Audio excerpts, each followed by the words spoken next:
with Sword and Steel, and yes, that's right, we are checking out the Daughters of Kane Battletome for Warhammer Age of Sigmar.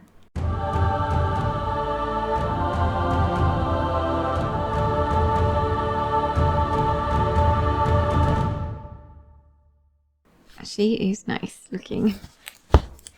What nice art. Oh, some dark art. Very cool. Oh, look at her in the background. Awesome. Alright. So, just a little snippet of what the Daughters of Kane are about. From their shrouded temples in deepest Ulgu, the Daughters of Kane launch assaults across the mortal realms, relentlessly hunting the hated worshippers of chaos and any others who would threaten their burgeoning shadow empire. They open the throats and carve out the hearts of their victims in the name of the god of murder, reborn at last in the form of the goddess Marathi Kane. Yeah. Oh yeah, their order. A different kind of order. Filled with a bitter hatred of all who worship the dark gods. I guess that's how they're basically order. Just filled with hate. Some really cool models. So neat looking. Alright, so our first few pages are going to be all about the Daughters of Kane and what they are. Oh, nice.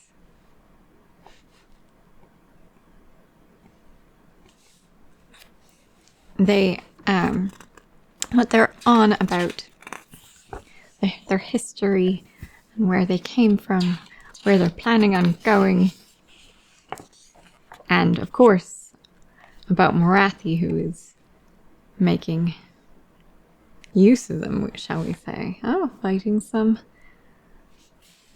Slaanesh. Ulgu besieged. The Oracle's Gambit. Morathi Ascendant and Marathi Kane. As the blood flows, and we've got all the background of the Daughters of Kane all the way from the Age of Myth to the Age of Chaos, and then in the current Age of Sigmar we're in now. And this must be Ulgu and where they are in this realm of shadow.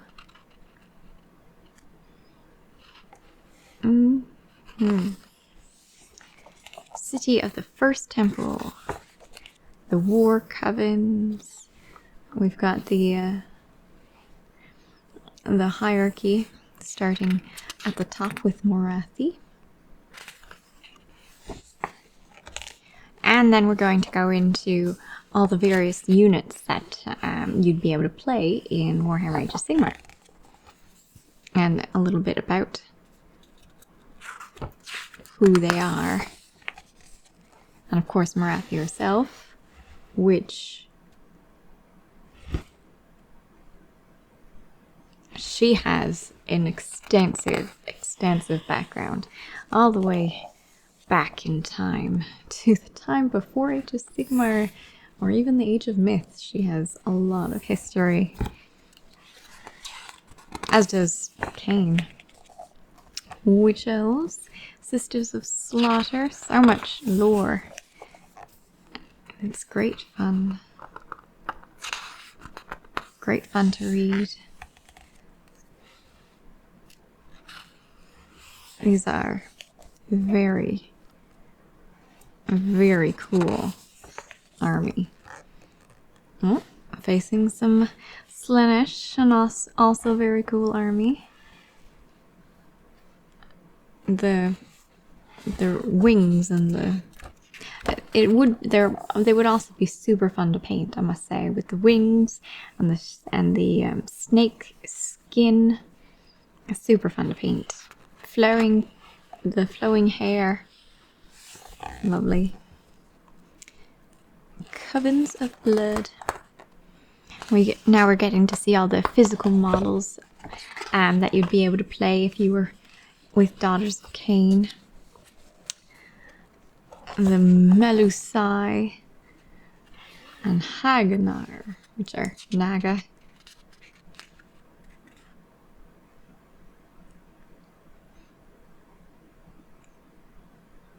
Blood Sisters, Blood Stalkers. The Cauldron of Blood. Looks like an avatar of Khaine and up behind.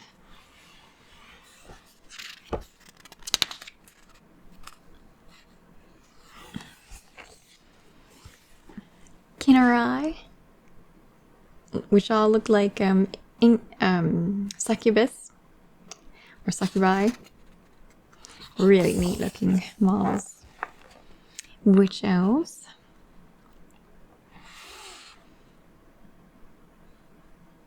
Oh wow, facing gargants. Good luck with that.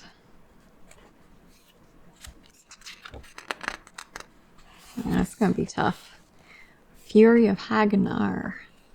Ascended to godhood in a storm of blood and sacrifice, the goddess Morathi finds herself flushed with destructive power. Now when her daughters of Khaine march to war, they know that they do so long beside their deity made flesh. This only makes them more terrible opponents to face in battle. And here are all of our various units. And how you could possibly paint them.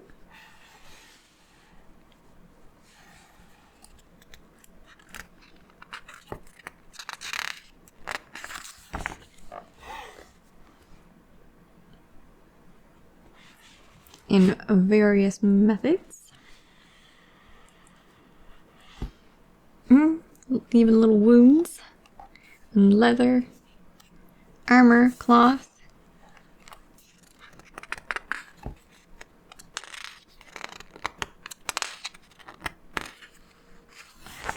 Good. And the scales. And the bat wings if you want to follow how they did the bat wings.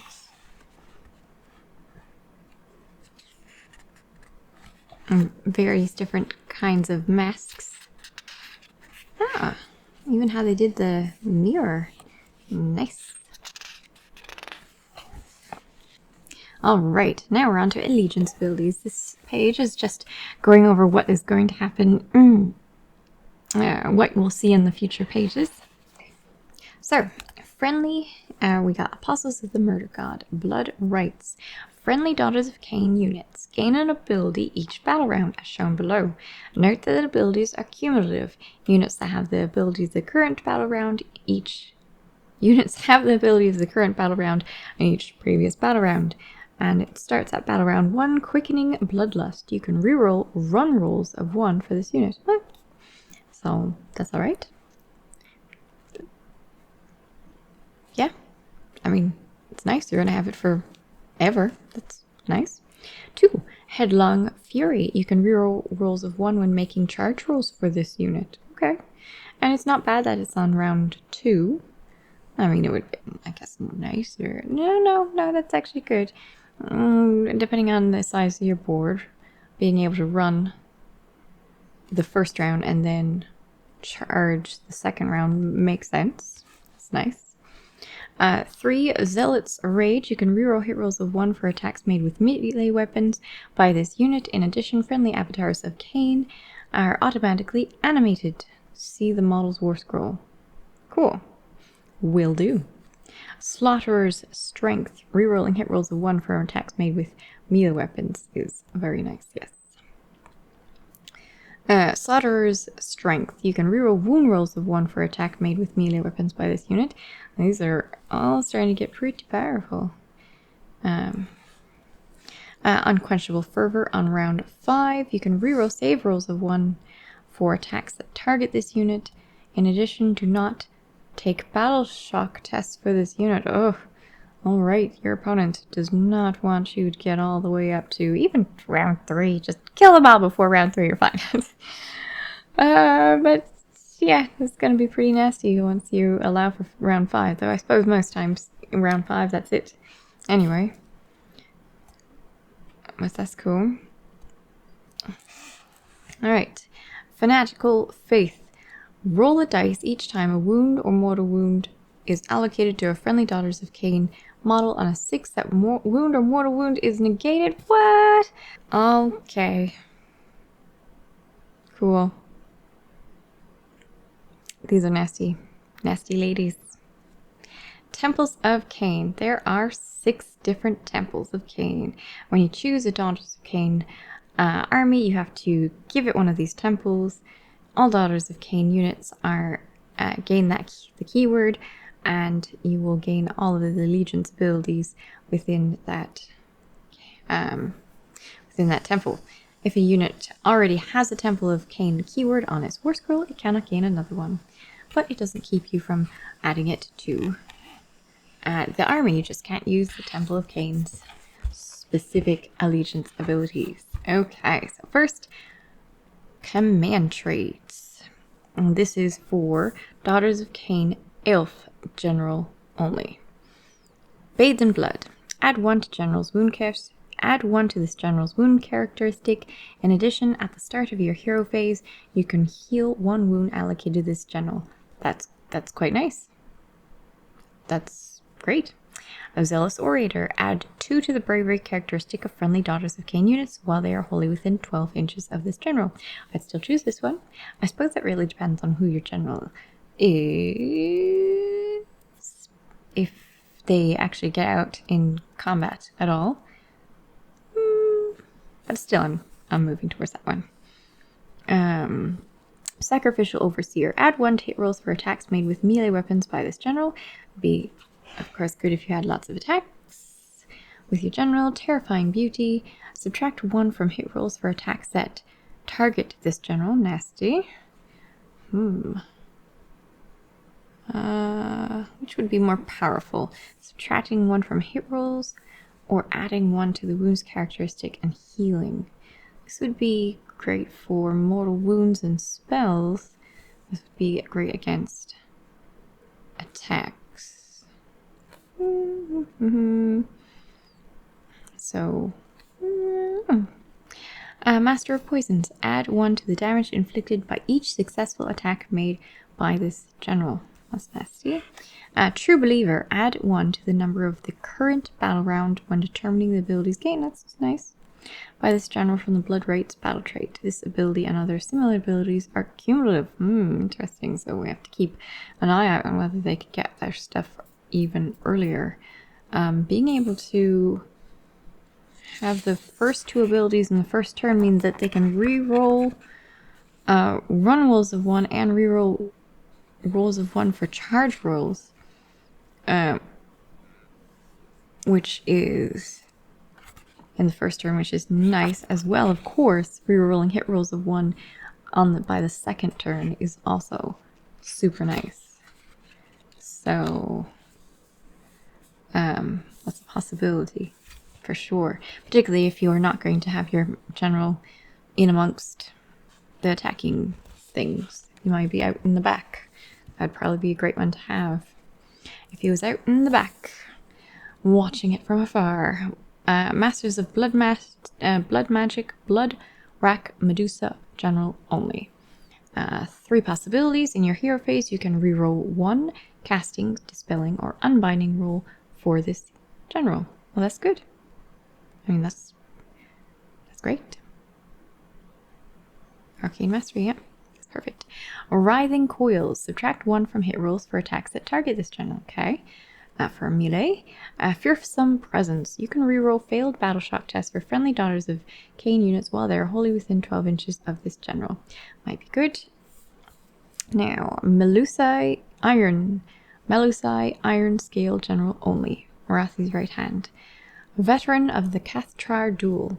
If this general is part of your army and on the battlefield at the start of your hero phase, roll a dice. On 4+, you receive 1 extra command point. I'm not sure about that one.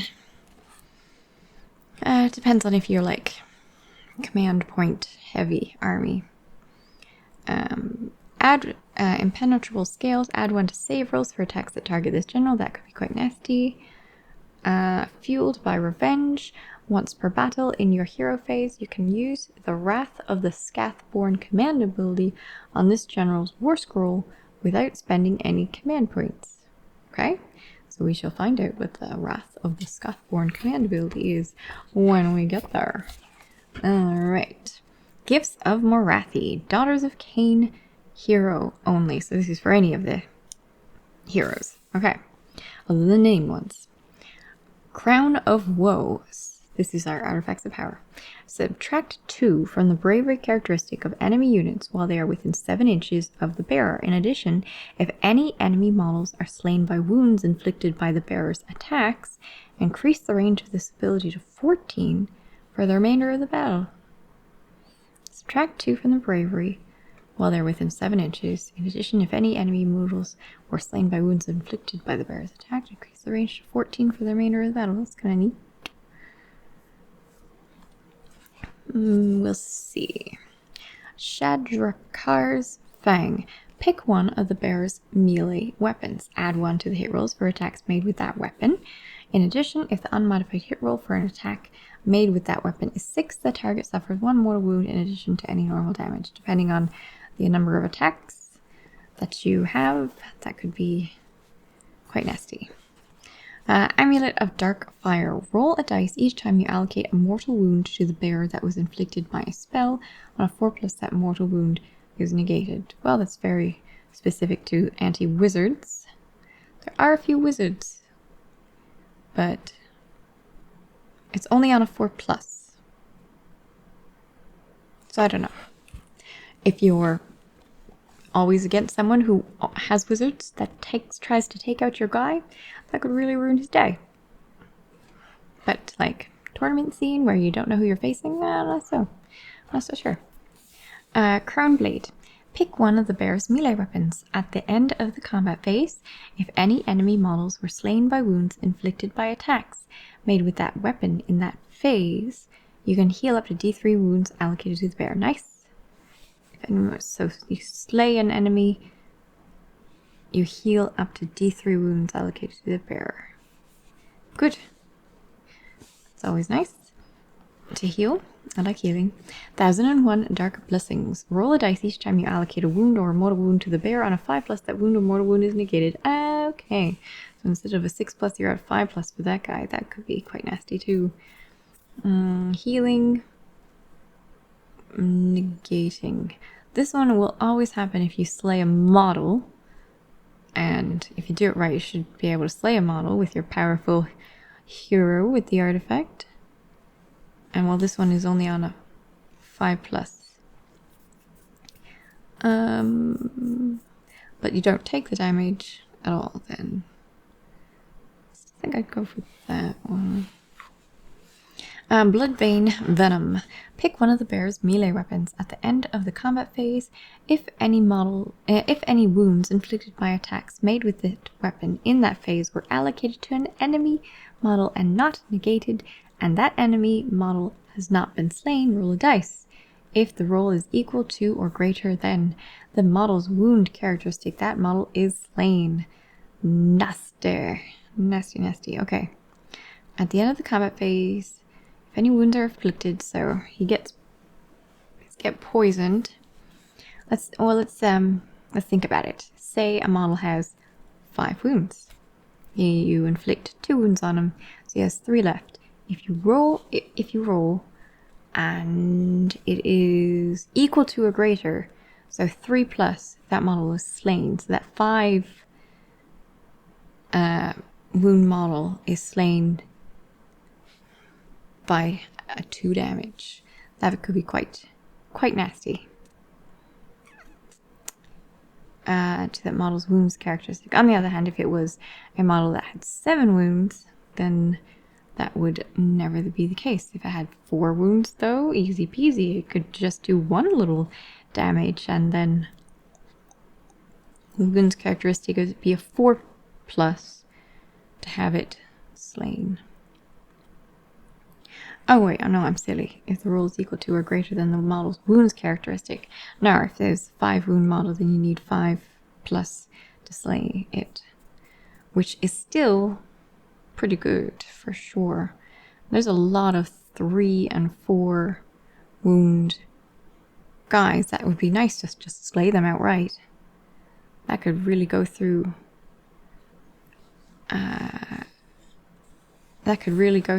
a bunch of normally hard to kill guys. Cool. Artifacts of Shadow. Blood Rack Medusa only. Shadow Stone. Add 1 to casting rolls for the bear. Nice. Rune of Ulgu. The bear knows 1 extra spell from the Lore of Shadows, which we're getting to. The Mirror Glaive. Each time the bear successfully unbinds a spell, they can immediately attempt to cast either the... Oh, that's interesting. Either the Arcane Bolt or Mystic Shield as if it were your hero phase. In addition, if the casting roll is successful, the spell cannot be unbound.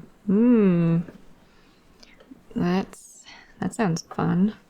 I mean, not for your opponent. That sounds pretty cute.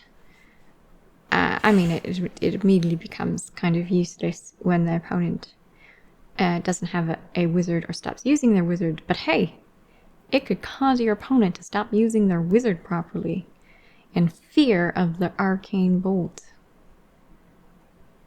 That sounds pretty cool.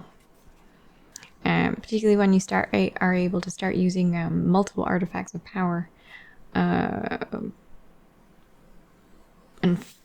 flinging artifacts of power all around in the higher level or higher points range. I'd check out that Mirror Glaive. It seems good to me. Depends on how important my spells are to me, because adding 1 casting roll. Adding 1 to the casting rolls for the bear is pretty darn important.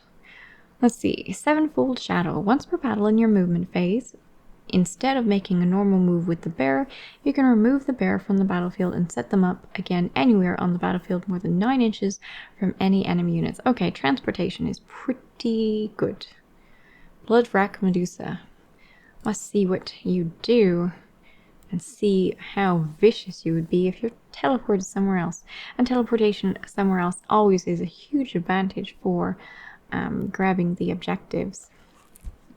Okay, Crystal Heart. The bearer can attempt to cast 1 extra spell in your hero phase. If they do so, roll a dice before making the casting roll. On a 1, the bearer suffers D3 mortal wounds. Okay, but 1 extra spell. That's nice. Shade Claw. The bear's Whisper Claw has a rend characteristic of -2. Okay. I'll have to definitely check out the Blood Rack Medusa to see what might be best. Alright, and we have Relics of Kane. Daughters of Kane Priest only. Blood Sigil. The bear knows 1 extra prayer from the Prayers of Cainite Cult. Nice.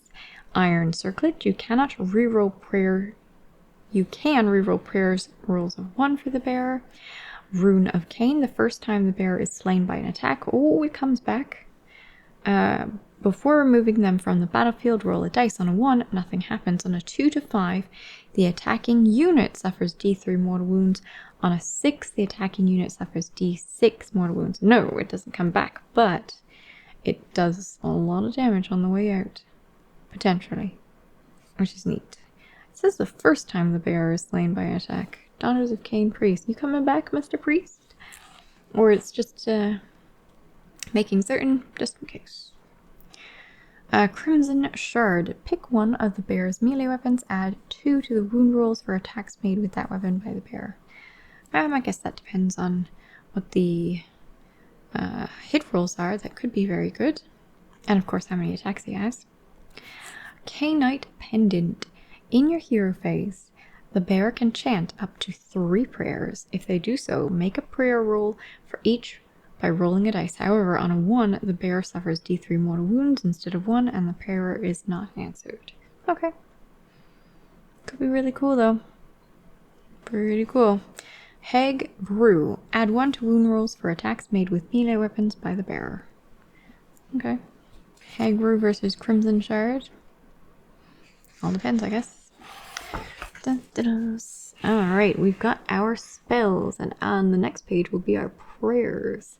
So, the first spell is Steed of Shadows. Ooh.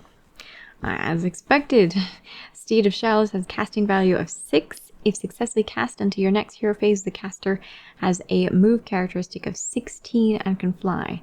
That could be really cool. Pit of Shades. Pit of Shades has a casting value of 7. If successfully cast, pick one enemy unit within 18 inches of the caster that is visible to them and roll a 2d6. If the roll is higher than that unit's move characteristic, that unit suffers a number of mortal wounds equal to the difference between its move characteristic and the roll. One enemy within 18 inches, 2d6, higher than the unit's move characteristic suffers the difference.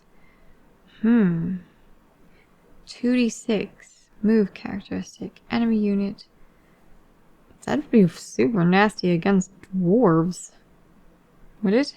If the roll is higher than the unit's move characteristic, the unit suffers a number of mortal wounds equal to the difference between its move characteristic and the roll. Yep. Dwarves. Anti-dwarves.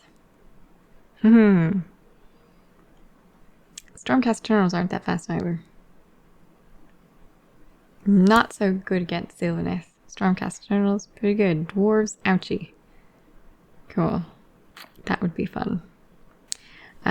Casting value of 7, but there's ways to reduce your casting cost. So cool. Corn aren't that fast either.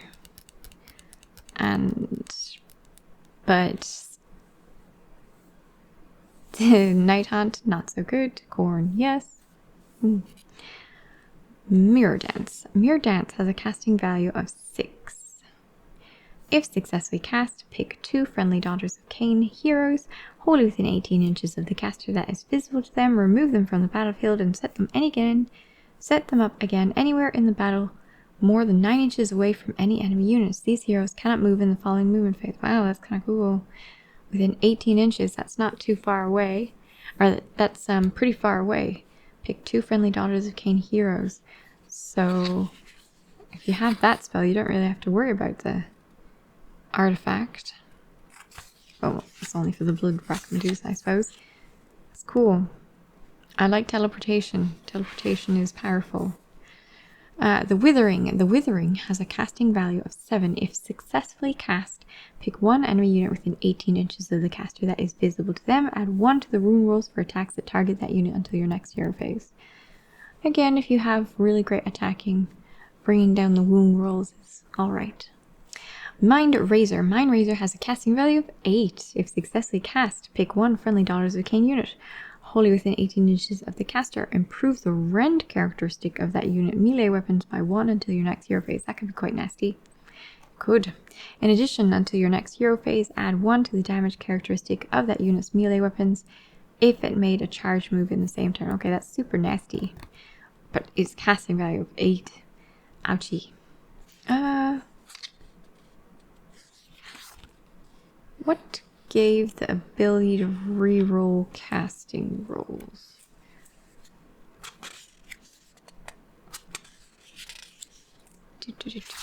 Was it command trees? In your hero phase, you can reroll 1 casting, dispelling, or unbinding roll for this general.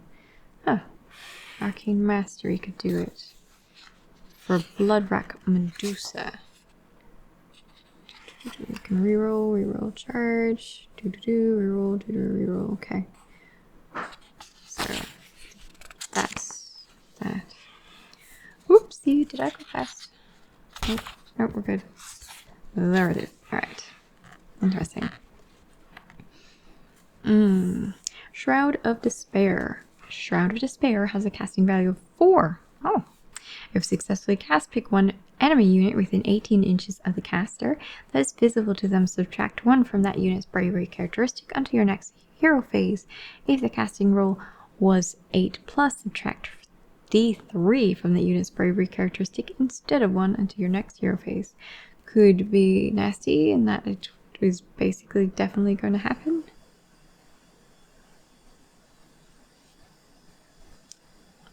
But which do I like the best? Super like that and super like that. answered like that. Don't know which I would choose. All depends. So much information to take in yet. Okay. Let's see. In your hero phase, each friendly Daughters of Kane priest that knows any prayers can chant each prayer that they know. If they do so, make a prayer roll by rolling a dice. On a 1, that priest suffers 1 mortal wound, and the prayer is not answered. On a 2, that prayer is not answered. On a 3+, the prayer is answered. In addition to any other prayers they know, each friendly priest in a Daughters of Kane army knows 1 prayer from the prayers of the Cainite cult, right here. You can either choose or roll for the prayer each priest knows. Each prayer from the prayer of Cainite cult can only be chanted once per turn, regardless of how many priests know that prayer. Important note. Pretty normal because the spells are all the same way. Oh, as if I didn't mention, you can choose or roll for one of the following spells for each wizard hero in a Daughters of Kane army. So everyone gets at least one of these for wizards. Okay. Catechism of Murder. If the prayer is answered, pick 1 friendly Daughters of Kane unit, wholly within 14 inches, which is a nice model. Well, it's wholly within, but still a nice distance. Until your next hero phase, if the unmodified hit roll for an attack made with a melee weapon by that unit is 6, the attack scores 2 hits on the target instead of 1. Make a wound and save roll for each hit, which is always nice. And you get that on a 3+. Blessing of Kane. If this prayer is answered, pick 1 friendly Daughters of Kane unit wholly within 14 inches of this model. It's getting wholly within 14 inches, wholly within 14 inches, wholly within 14 inches, wholly within 14 inches. Remember 14. 14 is important for you. If this prayer is answered, pick 1 friendly Daughters of Kane unit wholly within 14 inches of this model. Until your next hero phase, you can reroll Fanatical Faith rolls. Page 61 for that unit. What was this? Fanatical? 61. Fanatical Faith. Roll it each time. Oh! On a 6, that wound or mortal wound is negated. And until your next hero phase, you can reroll Fanatical Faith rolls for that unit. That's pretty nasty. So you have double the chance of getting 6s. Cool. And yeah, there's really no... They get to choose one of these that they know. Okay. Well, I like that one. I mean, I also like that one. Other choices. Martyr's Sacrifice. If this prayer is answered, pick 1 friendly Daughters of Kane unit wholly within 14 inches of this model. Until your next hero phase, each time a model from that unit is slain by an attack made with a melee weapon, before this slain model is removed from play, pick 1 enemy unit within 3 inches of the slain model and roll a dice. On a 5+, that unit suffers 1 mortal wound. That could always be nice. And you picking the unit. Okay. It's alright. If this Crimson Rejuvenation. If this prayer is answered, pick 1 friendly Daughters of Kane unit wholly within 14 inches. Heal up to D3 wounds allocated to that unit. Also good. Covenant of the Iron Heart. You could keep someone just permanently alive. You can't kill them. You have to take out the priest first, because they're just going to keep healing them again and again and again and again. It's good. Covenant of the Iron Heart. If this prayer is answered, pick 1 friendly Daughters of Kane unit wholly within 14 inches of this model until your next hero phase. Do not take battle shock tests for that unit. I mean, could it be good if you knew that you were going to come up against... of course you have to have it chosen beforehand, but if you know you're going to come up against something that was going to make you take an awful lot of battle shock tests, why not? You keep your priest next to big model units. Multiple model units. Sacrament of Blood. If the prayer is answered, pick 1 friendly Daughters of Kane unit wholly within 14 inches of this model. Until your next hero phase, add 1 to the number of current battle round add 1 to the number of the current battle round when determining the abilities gained by that unit from the Blood Rights battle trait. This ability and other similar abilities are cumulative. So there is a second one. The priest does it. And who else did the first one? I think it was a command trait. Is it? Command trait. True Believer. For a Daughters of Kane elf general. And then a priest can stack up to make them get reroll hit rolls of 1 for turn 1. Off we go. Hag Temple. So, the Hag Temple. Add the ability that everyone gets. Add 1 to the number. Oh my gosh, it's another one. Add 1 to the number of the current battle round when determining the abilities gained by friendly hag. This ability and other similar abilities are cumulative. Okay, now we could have turn 4 abilities available for turn 1 if we stack it all up, which is interesting. Which means that would be rerolling, run rolls, rerolling run rolls of 1, rerolling charge rolls of 1, rerolling hit rolls of 1, and now rerolling wound rolls of 1. All in turn 1. Or turn 2, if you're like missing one of them. Still pretty nasty. Okay. Command ability. Send forth the Cauldrons. You can use this command ability at the start of your movement phase. If you do so, pick one friendly Hag Cauldron of Blood within 3 inches of any friendly Hag units that have 3 or more models and are wholly within 12 inches of a friendly Hag hero. Add 3 to the movement characteristic of that Cauldron of Blood until your next hero phase. The same unit cannot benefit from this command ability more than once. So the hero gets them to push the Cauldron along. Okay. Interesting. I mean, I guess it's really important. We'll check out the Cauldron of Blood to see whether adding 3 inches to the movement is such a great thing. Devoted Disciple. The Fanatical Faith battle trait negates a wound allocated to a friendly Daughters of Kane unit on a 5+ instead of 6 while it is wholly within 12 inches of this general. Okay. That's nice. Artifact of Power. The first Hag... Oh, right. And a Hagnar general must have this command trait instead of one of the ones listed previously.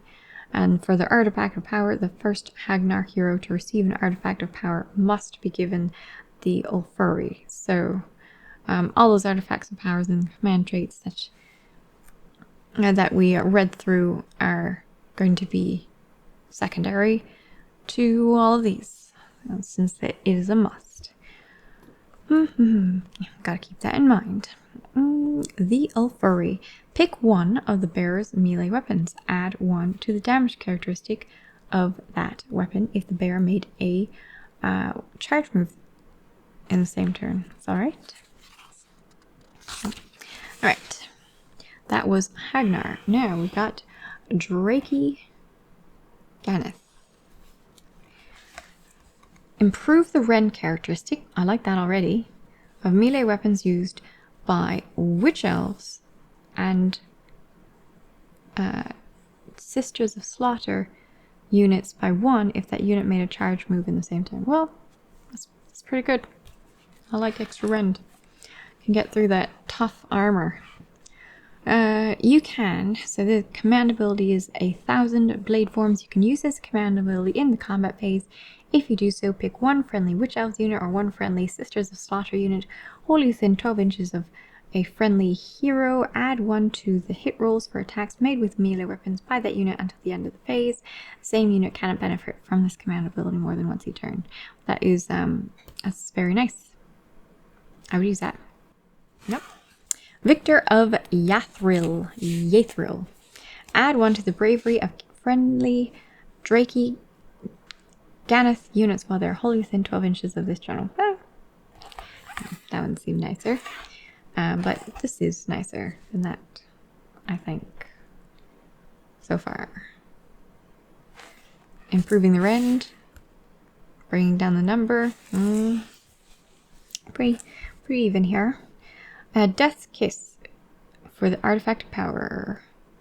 Must. So they must have this again. Pick one of the bearer's melee weapons. Add 2 to the attack's characteristic of that weapon if the bearer made a charge move in the same turn. Adding 2 attacks. That could be quite nasty. That would be nice. Disciples of Slaughter. At the end of the combat... Oh, sorry. This is the Kraith Temple. At the end of the combat phase, you can roll a dice for each friendly Kraith Sisters of Slaughter unit that fought once in that phase. On a 5+, that unit can fight a second time. I mean, I suppose it's on a 5+, but that seems super nasty. For each friendly Sisters of Slaughter. So you're going to stuff your army with Sisters of Slaughter in this one. Okay. Inspired by Carnage. You can use this command ability in the combat phase. If you do so, pick one friendly Sisters of Slaughter unit, hold within 12 inches of a friendly hero, add 1 to the wound rolls for attacks made by that unit in that phase. The same unit cannot benefit from this command ability more than once per phase. Nice! That definitely adds up when they do it a second time. Bathe in their blood. A Kraith General must have this command trait, and a Kraith Hero must be given this. Okay, bathe in their blood. At the end of the combat phase, if this general is on the battlefield, and any enemy units were destroyed by attacks made by friendly Kraith units in that phase, you receive 1 command point. Well, that's alright. Because you will want to use that, so getting the command point for it is good. The first... yeah, okay. Venom of Nigendra. Pick one of the bearer's melee weapons. Once per battle, at the start of the combat phase, you can say that the bearer will anoint the weapon with the venom. If you do so, pick one friendly unit within 1 inch of the bearer. That unit suffers D6 mortal wounds, but the bearer cannot fight with that melee weapon in that combat phase. Nevertheless, why wouldn't you do it? Wow. Okay. So if you want to play Sisters of Slaughter, this seems to be the way to do it. I mean, geez. Once per battle, you just deal D6 mortal wounds with an enemy within 1 inch. Sure, you can't use the melee weapons that combat phase, but you're dealing D6 automatic mortal wounds. I'd take it. No problem. Cool. Very cool. Like this one. A lot of stuff going on.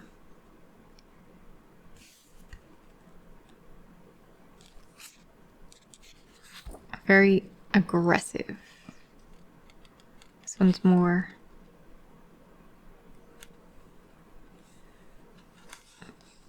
yeah, different. Bravery. Can't say that these are less aggressive. Well, I guess I can, because this is very aggressive.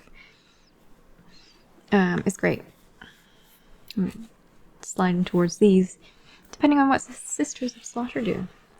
Now, Cauldron. Concealment and Stealth. Subtract 1 from hit rolls for attacks made with missile weapons that target friendly Cauldron units. Well, that's cool. Master of the Shadow Pass. You can use this command ability at the end of your movement phase. If you do so, pick one friendly Cauldron unit wholly within 12 inches of a friendly Cauldron hero that is a general. Remove that unit from the battlefield. Oh, and teleportation. Cool. Set it up again on the battlefield anywhere more than 9 inches from any enemy units. That unit can't move in the next movement phase. Cool. That could be very useful. Yeah. Command trait. Must have this command trait and must have this artifact. Okay. Mistress of Illusion. Subtract 1 from hit rolls for attacks made with the melee weapons that target this general. Huh. So subtract 1 from missiles and subtract 1 from melees for the general. That's quite defensive. That's cool. Whisper Death. Pick one of the bearer's melee weapons. If the unmodified hit roll for an attack made with that weapon is 6, that attack inflicts 1 mortal wound on the target in addition to any normal damage. That's nice. I mean, it's only on 6 days, of course. That's nice. I like this one too. I like the ability of moving it around. It's like, okay, where are we going? Where are we going this turn? Okay, get close. It's kind of end of your movement phase. Oh, perfect! Wow. So you can go. Okay, who do I want to move this turn? I want to move this unit this turn. Make certain they're in wholly within 12 inches of the general, and then pop them off somewhere else. In the oh, they cannot move in the next movement phase. Okay, that's a bit. Cannot move in the next movement phase. But that does not mean they cannot charge in the next movement phase.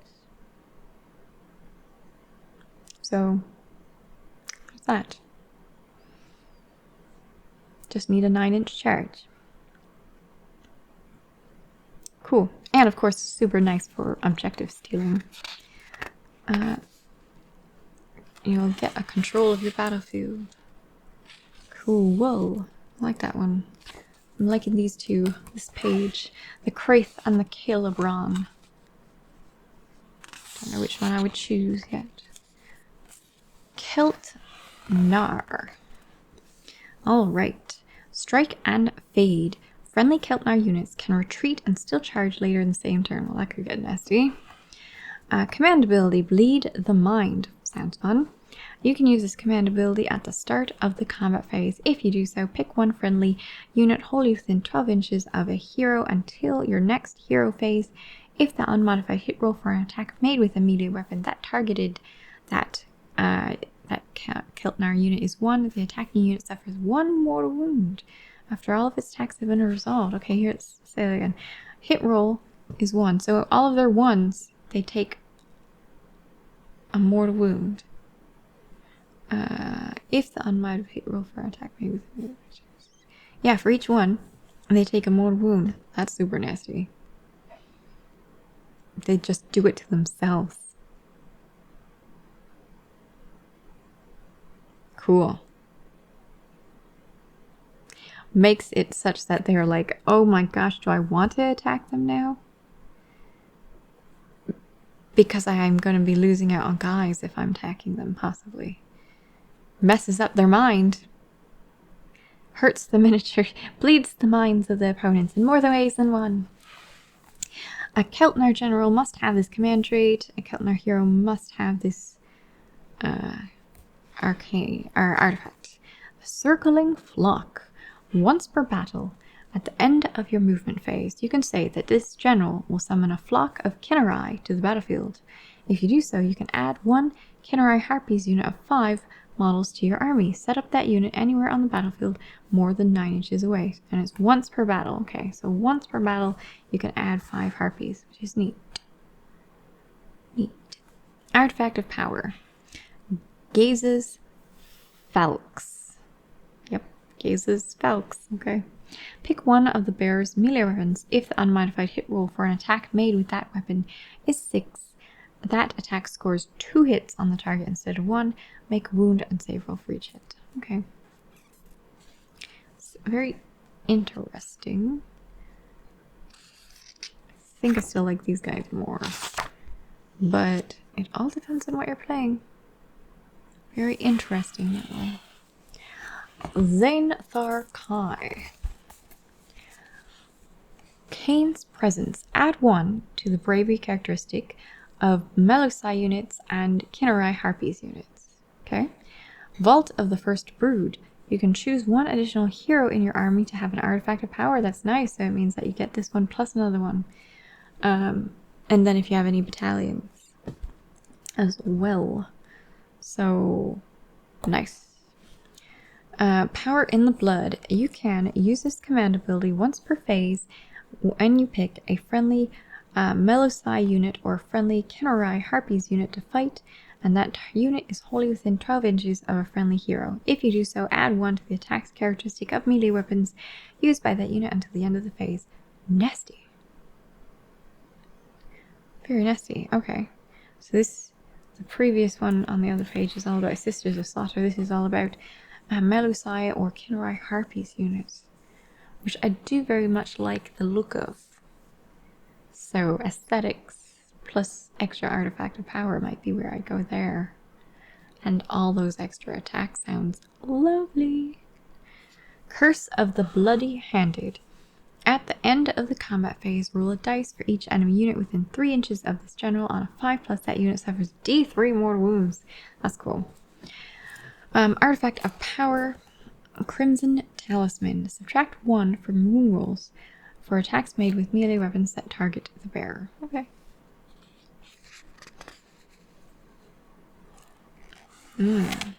Interesting. Ah, that was the end of them. Which one did I like more? I know that like those 3 are I'm leaning toward, but it all depends on what I want to actually play.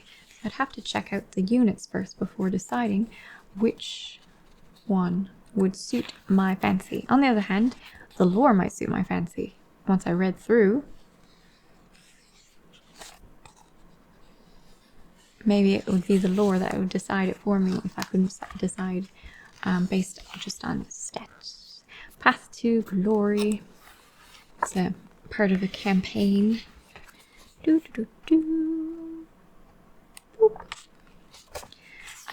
It's fun because you start off with a small warband and then you build your warband up, which is a great way for new players to get into Warhammer Age of Sigmar because you're starting off with a small warband. And there's all sorts of neat little rewards as you're going through the campaign. So if you want to get someone into Age of Sigmar, that'd be a nice way to learn how to play, building up your models at a time. Okay, so this is a War Scroll battalion called War Coven of Marathi. The big one has other battalions in it. It has all of the other battalions in it, probably.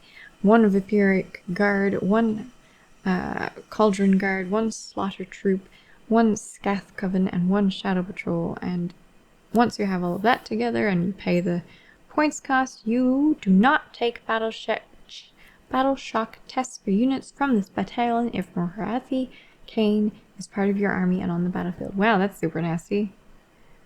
Forget about morale. Cool. Which makes sense. I mean, their deity is right there with them. Alright, Cauldron Guard, which has 1 Hag Queen, 2 units of Witch Elves, and 2 units of Khaine Life Takers. And you add 1 to charge and run rolls for units for this battalion. It's pretty powerful since they are always going to have be able to reroll rolls of 1 for run and charges anyway. Slaughter Troop, 1 Slaughter Queen, 2 units of Sisters of Slaughter, and 2 units of Khaine Heartrenders. Units from this battalion can retreat and still shoot and or charge later in the same turn. That could also be quite powerful. Shadow Patrol, 2 units of Doomfire Warlocks, 4 units of Khaine Harpies. In your movement phase, instead of making a normal move with a unit from this battalion, you can say that it will navigate the Shadow Pass. If you do so, remove that unit from the game and set it up again anywhere on the battlefield more than 9 inches from any enemy units. This has so much board control, so many different ways that you can teleport your guys around. Interesting.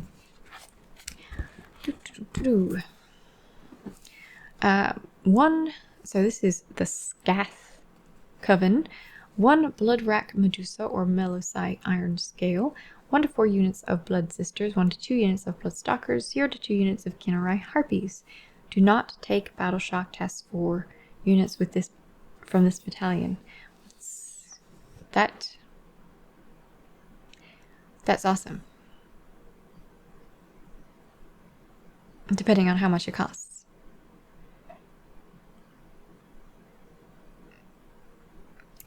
Because if you have that, you just ignore all the other things that you have to worry about battle shock tests for and focus on better things. You don't have to worry about your guys ever going. That's super nasty. Vampiric Guard requires Marathi Khaine, the Shadow Queen, 1 to 2 Bloodrack Melusai or Melusai Iron Scales in any combination, 2 to 3 units of Blood Sisters or Blood Stalkers in any combination. Once per battle, a hero from this battalion can use a command ability without a command point being spent. That's nice too. There are several ones that you would want to use the command ability every turn if possible. So that's nice. Now, of course, you're going to regenerate a command ability every turn, but you quite likely will have more than one character that could use a command ability. It's always nice to keep those command abilities open, a couple of them open for your standard universal abilities as well. So, yeah. Nice depending on the cost of using the battalion. Shrine Brood. 2 Blood Rack Shrines. 2 units of Blood Sisters or Blood Stalkers in any combination, and 2 units of Kinerai Harpies. In your hero phase, you can pick any number of units from this battalion that are within 6 inches of a Blood Rack Shrine from the same battalion. 1 model from each unit you pick is slain. You can heal 1 wound allocated to the Blood Rack Shrine for each Kinerai Harpies model that was slain, and you can heal up to 2 wounds allocated to the Blood Rack Shrine for each Melusai model that was slain. That is pretty nasty. Just second themselves to the shrine to make certain it lives. I have to find out what these shrines exactly do that we really want them to live. Alright, let's do it. How big is this? Marathi Kane, the Shadow Queen, Blood Rack Shrine, Blood Rack Medusa, Melusai Iron Scale, Morgwaith the Bloodied, the Blade Coven, Hag Queen of Cauldron of Blood, Hag Queen on Cauldron of Blood, or just the Hag Queen, Slaughter Queen on Cauldron of Blood, or just the Slaughter Queen, Witch Elves, Sisters of Slaughter, Khaine Shadow Stalkers, Doomfire Warlocks. I do like the Khaine Shadow Stalkers. Doomfire Warlocks, Avatar of Kane, Blood Sisters, Blood Stalkers, Kinerai Life Takers, Kinerai Heartrenders, the 3 Endless Spells, and the Pitch Battle Profiles. Let's just scoot into the spells. Blood Rack Viper. Predatory spell, it can move up to 9 inches and can fly. Summoning it has a casting value of 7. Only Daughters of Kane wizards can attempt to cast it. If successfully cast, set up the Viper within 9 inches of the caster. And when this model is set up, the player who set it up can immediately make a move with it. After this model is moved, the player who moved this endless spell must pick 1 unit within 1 inch of it and roll 3 dice. For each roll that is equal to or greater than that unit's wound characteristic, 1 model from that unit is slain. Cool. Neat. How much do you cost in points to use, Mr. Bloodrack Viper? 40. And it's a predatory spell. It'll go back and forth. Interesting. Bladewind. Bladewind is a predatory endless spell. It can move up to 12 inches and can fly. A summoning Bladewind has a casting value of 6. If successfully cast, you set 1 model up wholly within 9 inches of the caster. When this model is set up, the player who set it up can immediately make a move with it. After this model has moved, each unit that has any models it passed across and each other unit that is within 1 inch of it at the end of its move suffers D3 mortal wounds. In addition, do not apply the cover modifier to save rolls for attacks that target units that are within 12 inches of this model. Okay. Interesting. And that's Bladewind Sky. And then Heart of Fury. Heart of Fury is not set up on the battlefield at the start of the game. Instead, a Daughters of Kane priest from your army can summon it to the battlefield by making an invocation roll. Cool. See opposite.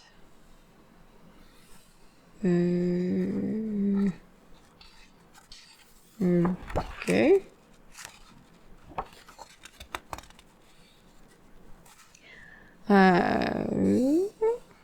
Invocation of Kane. Summon Heart of Fury. In your hero phase, 1 friendly Daughters of Kane, you press one friendly Daughters of Kane priest can attempt to summon this invocation.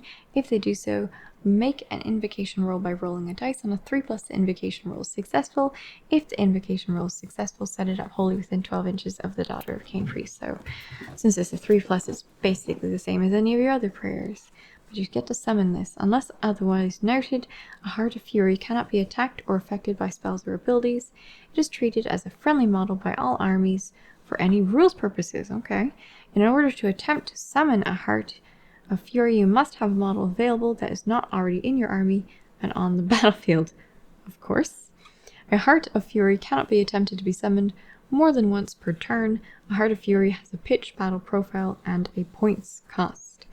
Yeah. Interesting that you noted that. I'm probably aware of that part. 80. Oh, it's Invocation of Kane doesn't count as an endless spell. Oh, I get you. So you can't dispel it, I guess. Cool.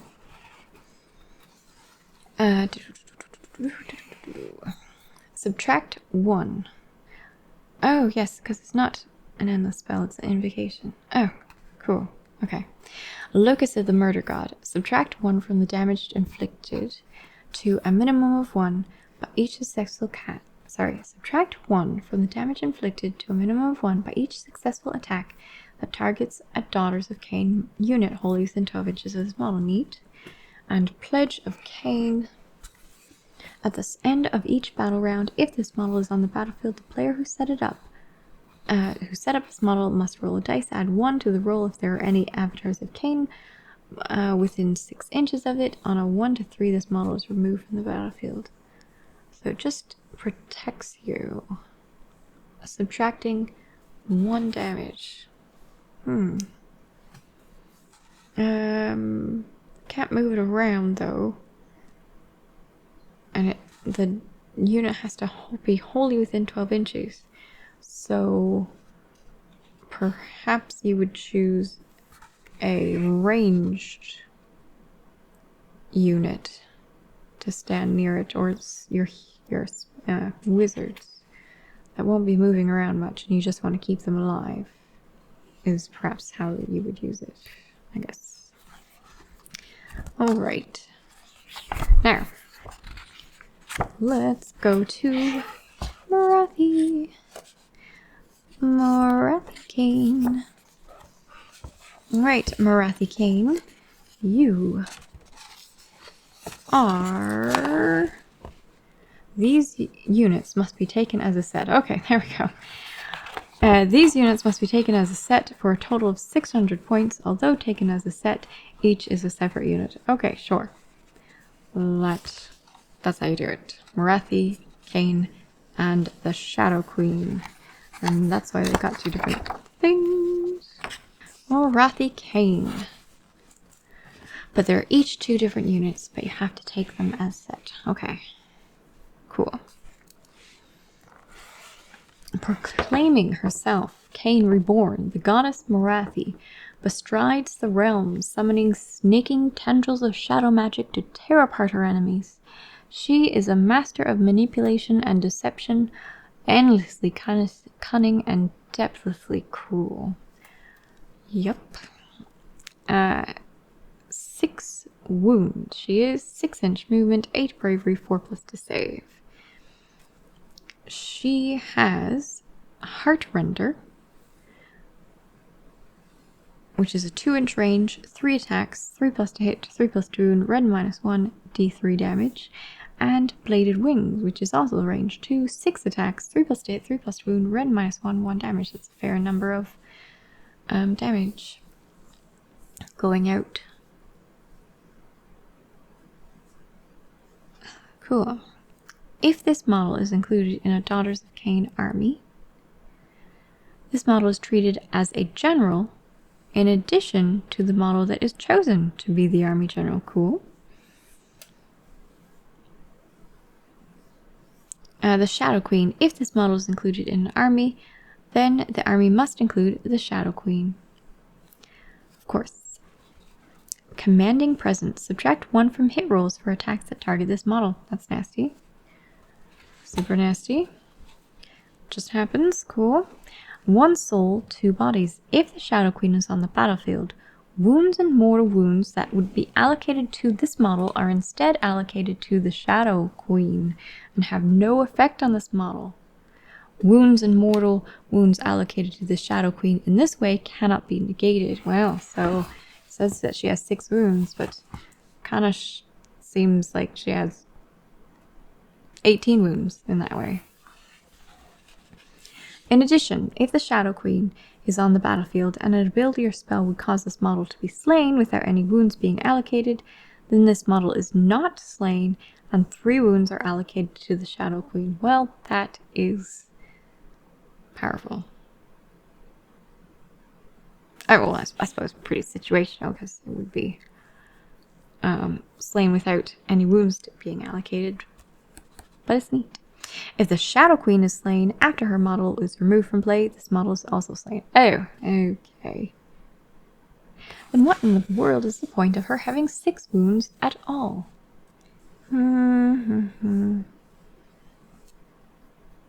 I mean, it says there's 6 wounds, but is it really? When is that even relevant? I guess for calculating things that target people with a certain amount of wounds. Okay. This model is a wizard. It can attempt 3 spells in your hero phase and attempt to unbind 2 spells in the enemy hero phase. Nice. Add 1 to casting, dispelling, and unbinding rolls for this model. Also nice. This model knows Arcane Bolt, Mystic Shield, and Black Horror of Ulgu, which is Black Horror of Ulgu has a casting value of 7 or 6 and a range of 36 inches. If successfully cast, pick 1 enemy unit within range of the caster that is visible to them and roll a dice. On a 1, that unit suffers 1 mortal wound. On a 2 to 3, it suffers D3 mortal wounds. On a 4+, it suffers D6 mortal wounds. That's super nasty. Basically has a casting value of 6. It is super nasty. Cool. Every turn. Unless it's negated. If this model is on the battlefield, oh, it's a command ability. If this model is on the battlefield, you can use this command ability in your hero phase. If you do, pick 1 other friendly Daughters of Khaine unit wholly within 24 inches of this model. That unit can shoot, or if it is within 3 inches of any units, it can fight. You cannot use this command ability more than once in the same phase, and this is in your hero phase. That is very nice. That'd be where I'd be putting my command abilities.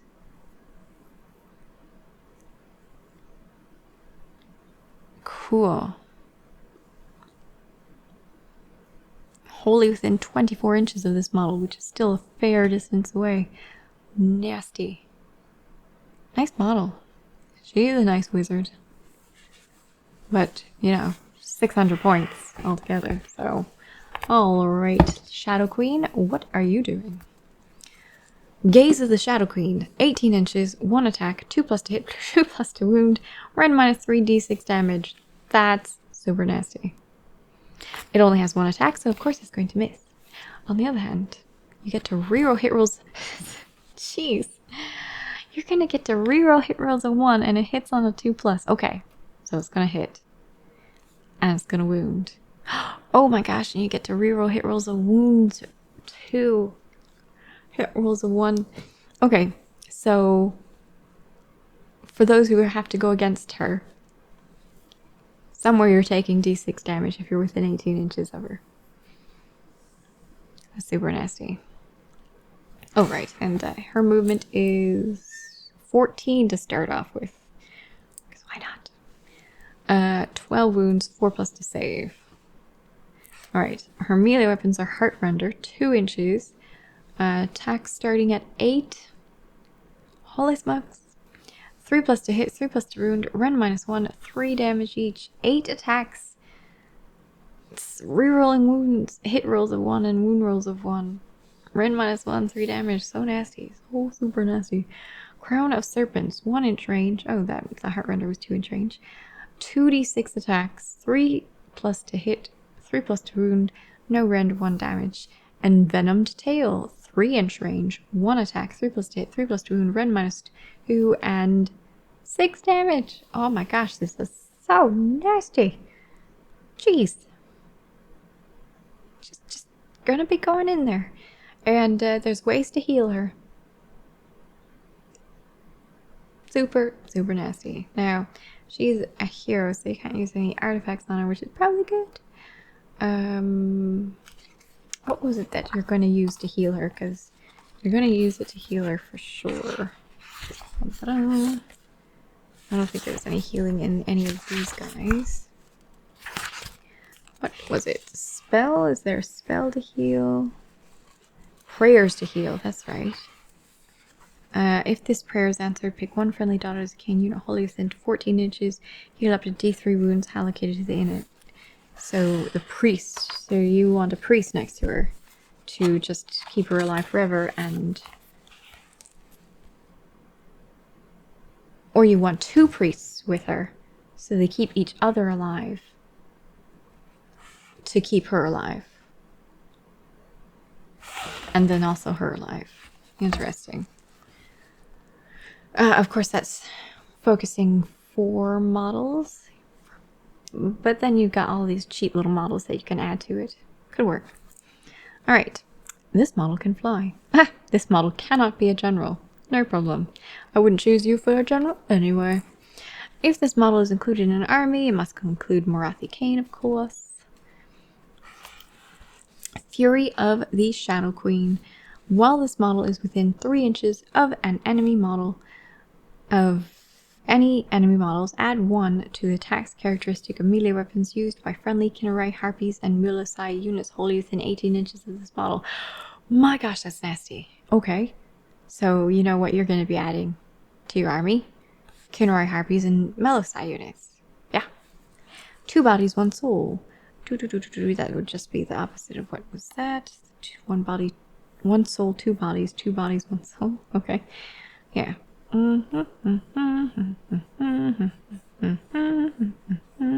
It's just saying the same in reverse. Iron Heart of Kane. No more than 3 wounds and or mortal wounds can be suffered by this model in the same turn. Of course. Of course. Once 3 wounds and or mortal wounds have been allocated to this model in the same turn, not counting any wounds that were negated, any further wounds and mortal wounds that would be allocated to this model are ignored and have no effect. Wounds and mortal wounds allocated to this model at the start of the battle round count towards the number of wounds allocated to this model in the first turn of that battle round. Okay. Wounds and mortal wounds allocated to this model at the end of the battle round count towards the number of wounds allocated to this model in the second turn of that battle round. Okay. If the rule for an ability or spell that would cause this model to be slain without any wounds being allocated, 3 wounds are allocated to this model instead. These wounds cannot be negated, but will still be ignored once 3 wounds and or mortal wounds have been allocated to this model. Wounds allocated to this model cannot be healed. Oh. Fine. I can't keep her alive forever. I guess that's fine. But, you can only do 3 wounds at a time. You can only do 3 wounds at a time. So it's going to take 4 turns. Minimum. Same turn. So 2 rounds possibly, or 4 turns.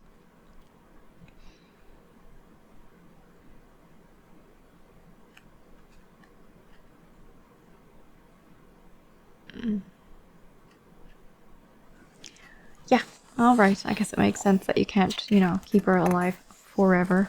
That ability would keep her alive forever. She can't be healed. Alright. Well, that means I won't be needing my priests for you after all. Cool. Blood Rack Shrine. 13 wounds. movement of 6 inches initially, plus that extra boost if you wanted to give it to him in the one of those areas we saw earlier.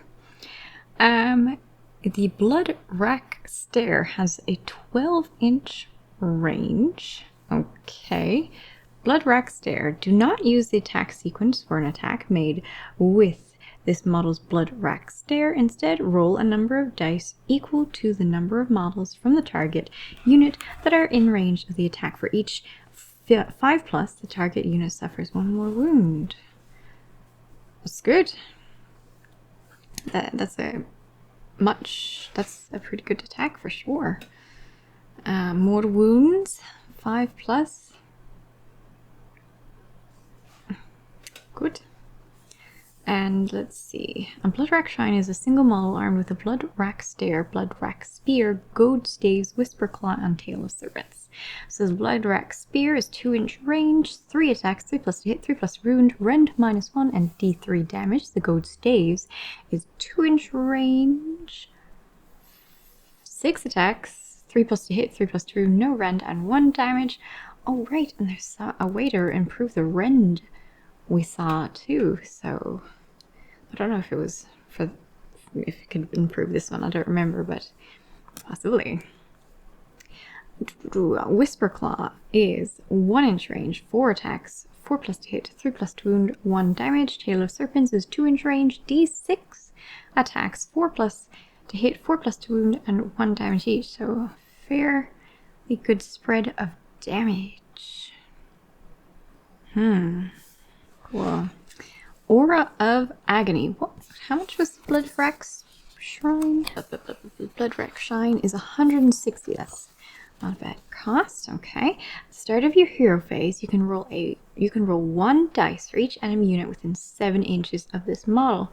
If the roll is equal to or greater than the Aura of Agony value shown on this model's damage table, starting at 2+, you can roll 1 dice if the roll is equal to or greater, so very easy to get at first.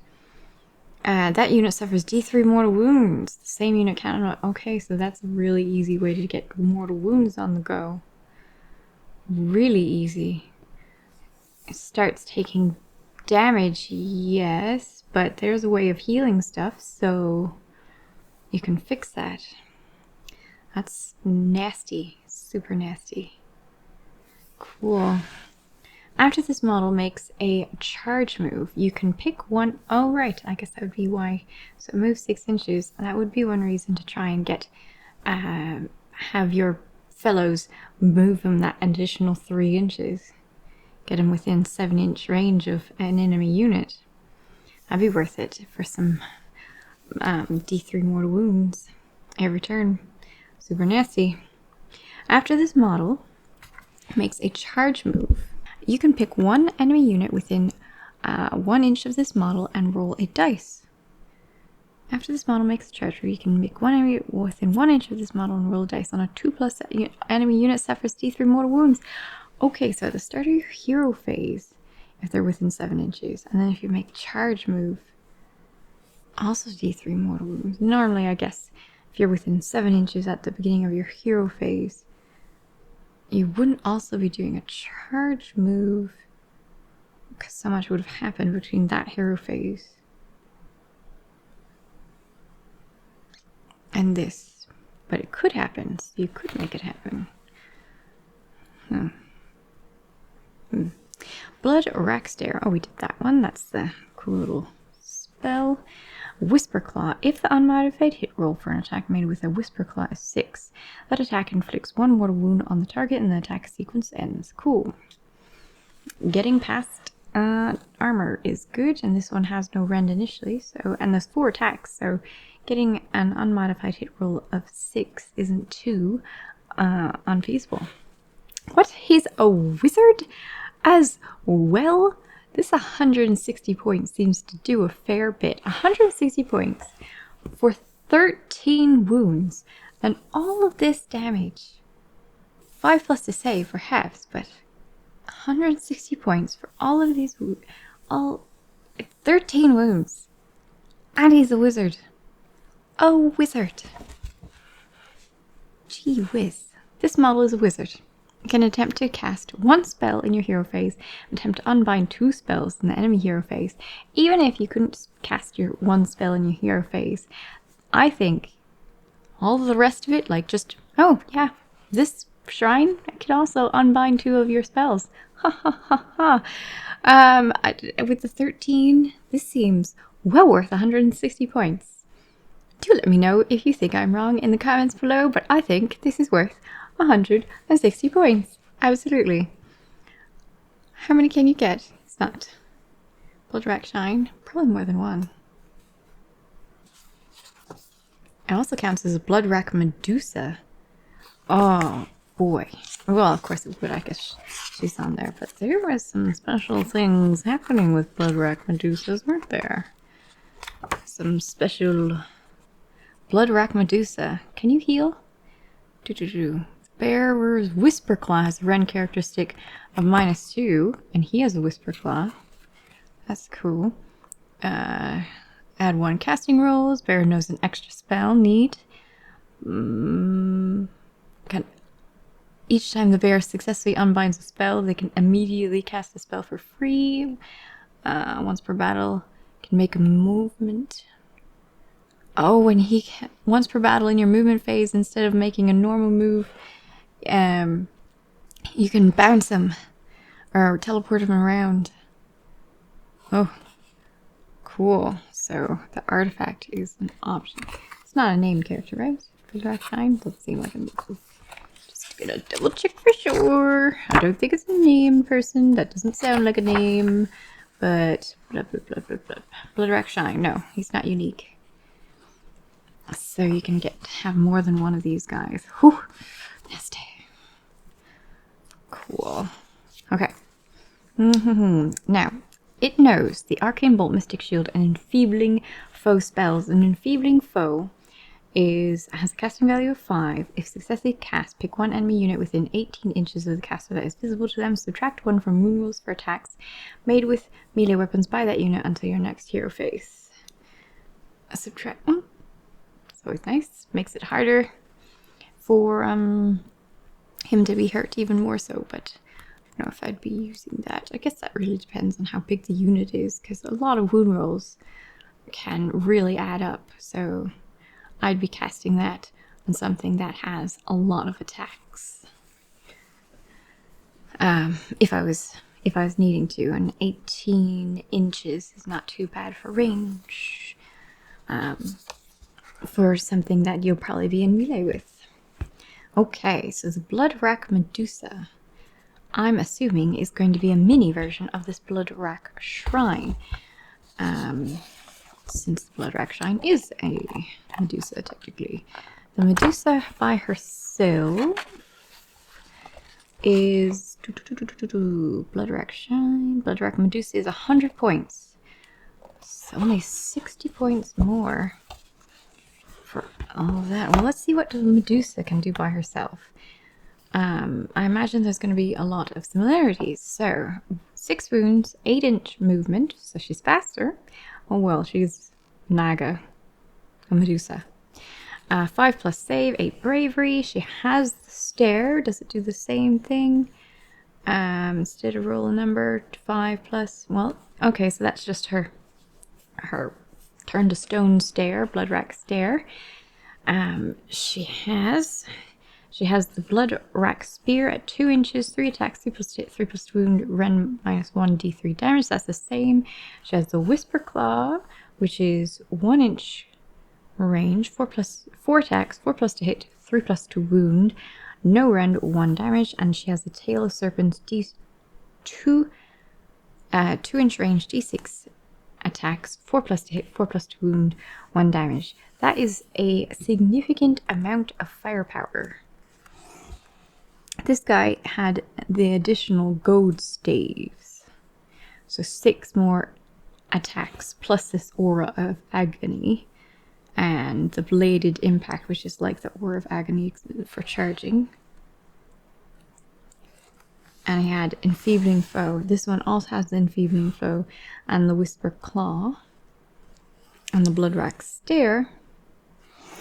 So the shrine So for an additional 60 points and 7 more movement, 7 more wounds with a slightly slower movement, you get a possibly significant amount of damage here. A nice amount of extra attacks. Yeah. I would do it. This seems like a great model for 100 points. This one seems even better. Okay, but it's a leader. You can only take so many of them. Okay. Melusai Iron Scale. Who do we have? You angry looking lady. 6 wounds, 8-inch movement, 5+ save, 9. 8-inch movement is fantastic for little infantry dudes. Don't underestimate extra movement, it's great. 9 bravery. Melusai Iron Scale. You're a hero, so you must come alone. Guess you're not infantry then. Melusai Iron Scale, 110 points. 10 points more than the Medusa. You have a Cauldrons, 18-inch range, 3 attacks, 3+ to hit, 3+ to wound, run -1, 1 damage each. And the Cauldrons again with a 2-inch range, 3 attacks, 3+ to hit, 3+ to wound, run -1 d3 damage. Okay. Each time you have the Blood of the Oracle. Each time this model is affected by a spell or endless spell, you can roll dice. If you do, on a 5+, ignore the effects of that spell or endless spell, which is Cruel, Gory Offering. If any enemy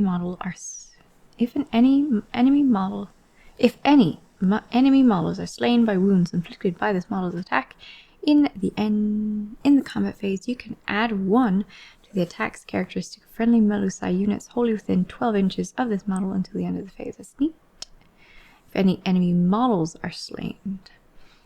Okay, turn to crystal. At the end of the combat phase, you can pick 1 enemy unit within 1 inch of the model. On a 3+, the enemy suffers 1 mortal wound. All of these aura mortal wound damages, that can really add up. My goodness, you have this Melusai Iron Scale with the shrine around, and well, that's 1+ d3 mortal wounds they're taking on a 3+. On a 2+, generally, you'll be taking d3 + 1 mortal wounds. That's that gets nasty very quickly, particularly if you have more than one of these guys going around.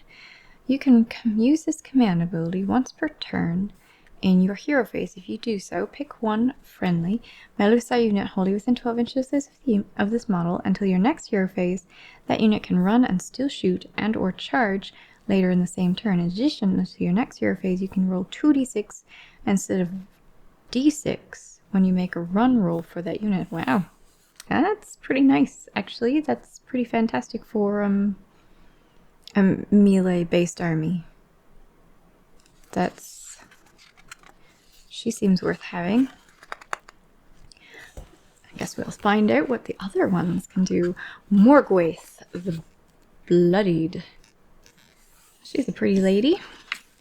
How much does Morgwaith cost?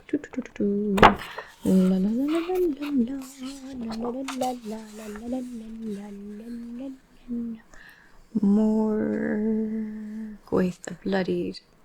Oh, do you have to break it off the Blade Coven? Ah, so you do. Blade Coven is a unit that has 4 models, and Morgwaith is a named character that is a single model, but you have to bring it together from the looks of it. Unique. These units must be taken as a set for a total of 80 points. Although taken as a set, each is a separate unit. Well, for 80 points, what do they do for only 80 points?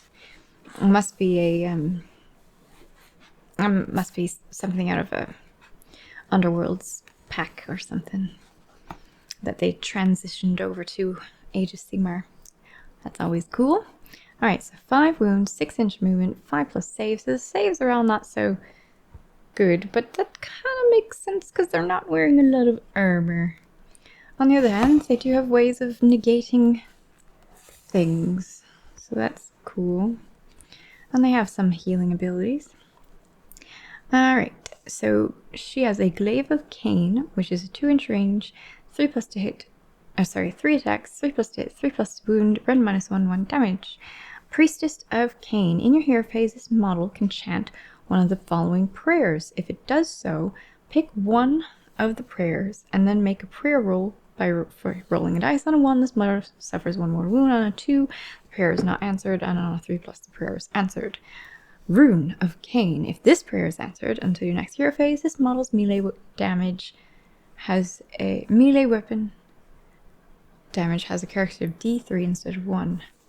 And it's in your hero phase, 3+ it happens. Cool. If this prayer is answered, pick one enemy unit within 3 inches of this model, then take a dice and hide it in one of your hands. Your opponent must pick one of your hands, and if they pick the one holding the dice, that enemy unit suffers D3 mortal wounds. That's an interesting way of doing it. Just feel like having fun today, do we? Okay. Very cute. Let's take ourselves out of the game for a moment to find the dice in your hands. Huh. I suppose not that rolling dice takes you out of the game any less, but still, this is quite cute. Witch Brew. At the start of your hero phase, you can. I've never read that before on any of the other things. I'm curious now, what other one wants you to do this? What other army wants you to do this? It's very cute. I suppose it's not cute because the unit suffers D3 mortal wounds. You really don't want...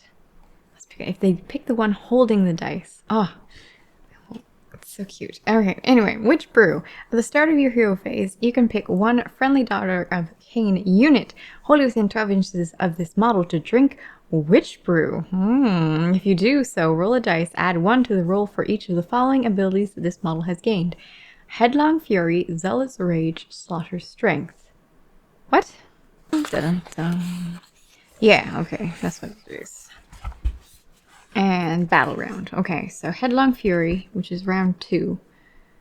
Zealot's Rage, or Slaughterer's Strength. At the start of your hero phase, you can pick one friendly Daughters of Cain unit wholly within 12 inches to drink Witch Brew. If you do so, roll dice, adding 1 to the roll for each of the following abilities that this model has already gained. On a 5+, you can reroll wound rolls. On a 5+,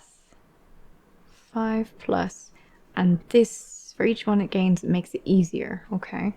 You can reroll wound rolls for attacks made with melee weapons by that unit until your next hero phase. In addition, on a 5+, do not take battle shock tests for that unit until your next hero phase. Slaughter's Strength. So you can reroll wound rolls of 1 made with melee weapons. And this one is on a 5+, you can reroll wound rolls. Much better. And in addition, on a 5+, do not take battle shock tests for that unit until your next hero phase. Interesting. And that is a prayer on a 3+. Friendly Daughters of Cain, wholly within 12 inches. And you'll probably want to go ahead with this Blade Coven. But maybe. Okay, cool. That seems pretty nice for part of 80 points.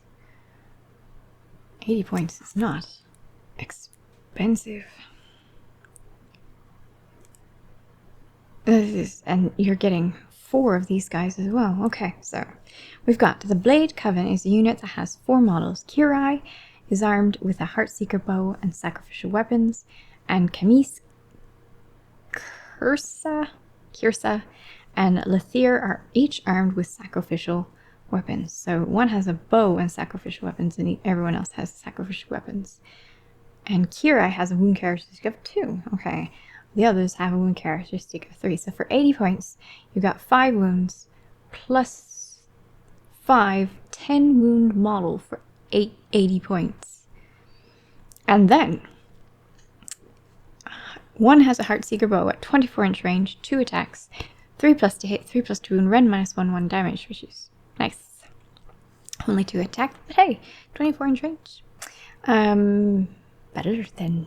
It's only 80 points. It's only an 80-point model. Okay, Sacrificial Weapons, 1-inch range, 3 attacks, 3 plus to hit, 4 plus to wound, 1 damage, which means for 80 points you're getting 3... there are 4 with the Sacrificial Weapons. So 15 melee attacks, 2 missile weapons, 15... So, you're getting a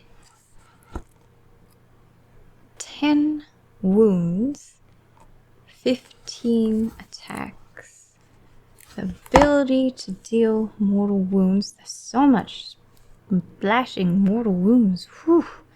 Toughness does not matter in this case.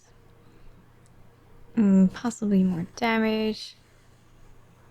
And you're going to make them tougher. Downside of these 1/1/1s would be that your 15 attacks disappears pretty quickly, but on a 5+ you do not take battle shock. No, that's fairly irrelevant. It's good. It's good. If the Heartseekers, if the unmodified hit roll for an attack made with a Heartseeker bow is a 6, the attack inflicts 1 more wound on the target and the attack sequence ends. And that's only for the Heartseeker bow, so 1. Zealots of the First Temple, roll a dice before you allocate a wound or mortal wound to a friendly Morgwaith the Bloodied while she is within 3 inches of this unit. Seems like you should always keep her within 3 inches of this unit. On a 2+, that wound or mortal wound is allocated to this unit instead of Morgwaith the Bloodied. Cool. Not surprised. So that actually means that she has 10 wounds. Yeah. That seems worth it to me. Okay. Hag Queen on Cauldron of Blood instead of a Medusa. Is it a Medusa? No, it's a Hag Queen. And an Avatar of Khaine. Do you have an Avatar of Khaine all by yourself? Because it would be kind of neat if you had the Avatar of Khaine. Which else? Doomfire Warlocks. Avatar of Khaine. Look at that. Which means when you buy the shrine, you also get an Avatar of Khaine, right? Must be. I have to look that up. Anyway. So you can turn that. You get both. That's pretty good. You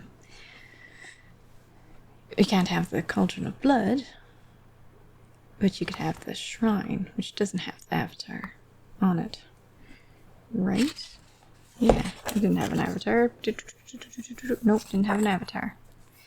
So you get the avatar separate. Now, you have an Avatar of Khaine. Means you're probably more right. Hag Queen on Cauldron of Blood. Hag Queen 220. Yeah, Blood Rack Shine is 160. The Hag Queen on Cauldron of Blood is 220. How much is the Avatar of Khaine? 130. Ooh, getting an Avatar of Khaine for awfully cheap.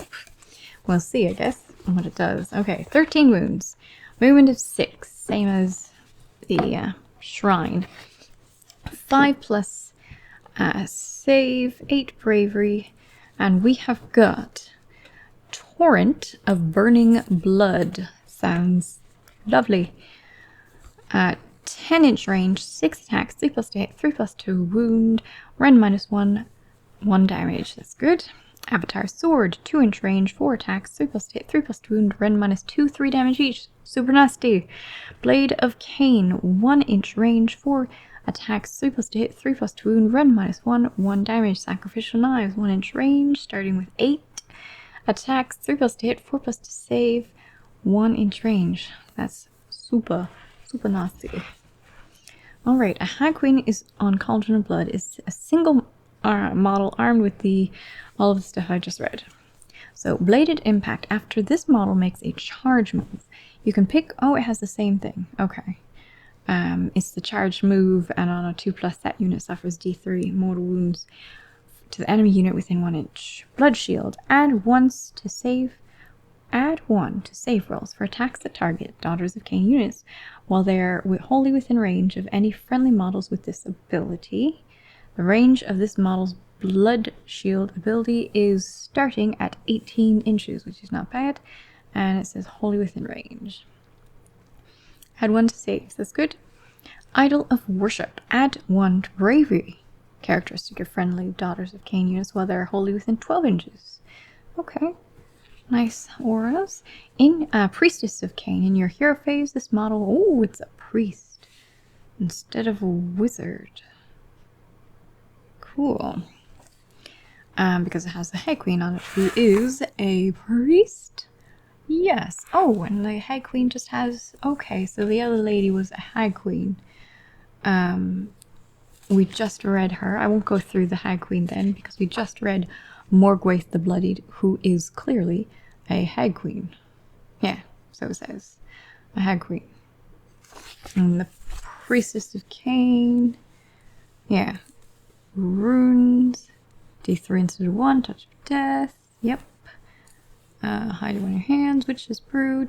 Yeah, that's all the same. So the Hag Queen has exactly the same stats as this lady, except for this lady has a Glaive of Kane, while this one has a Blade of Kane, so similar. We got a 1 inch range of 4 attacks, 3+ hit, 3+2 wound, rend -1 and 1 damage, while this is 3 attacks at 2 inch range, otherwise the same. Okay, I won't bother going through the Hag Queen over there then, other than I will quickly see what she's worth in comparison to that 80.1 Hag Queen by herself is 90 points. What? Well, why in the world would you ever get a Hag Queen by herself when you could instead get Morgwaith the Bloodied with her Coven for 80 points? Oh, it's unique. So you get her, and then if you wanted more Hag Queens, you get the Hag Queens. But wow. No good reason not to do that. That's cool. Anyway, so the Hag Queen. I'll skip over the parts that are clearly all of the Hag Queen stuff, which is the Priestess stuff and the... oh, but you get an alternate?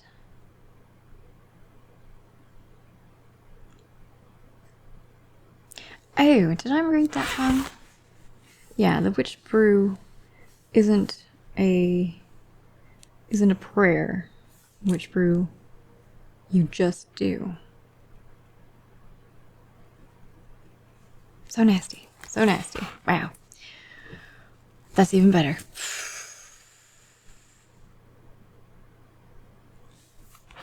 Wow. Okay. Anyway, Idol Worship. Okay, I did that. Priestess. Yeah, so that's all the same as the other ones. We got the 2 different prayer possibilities, and then we also have the Witch Brew, and now we have Wrath of Khaine in your army.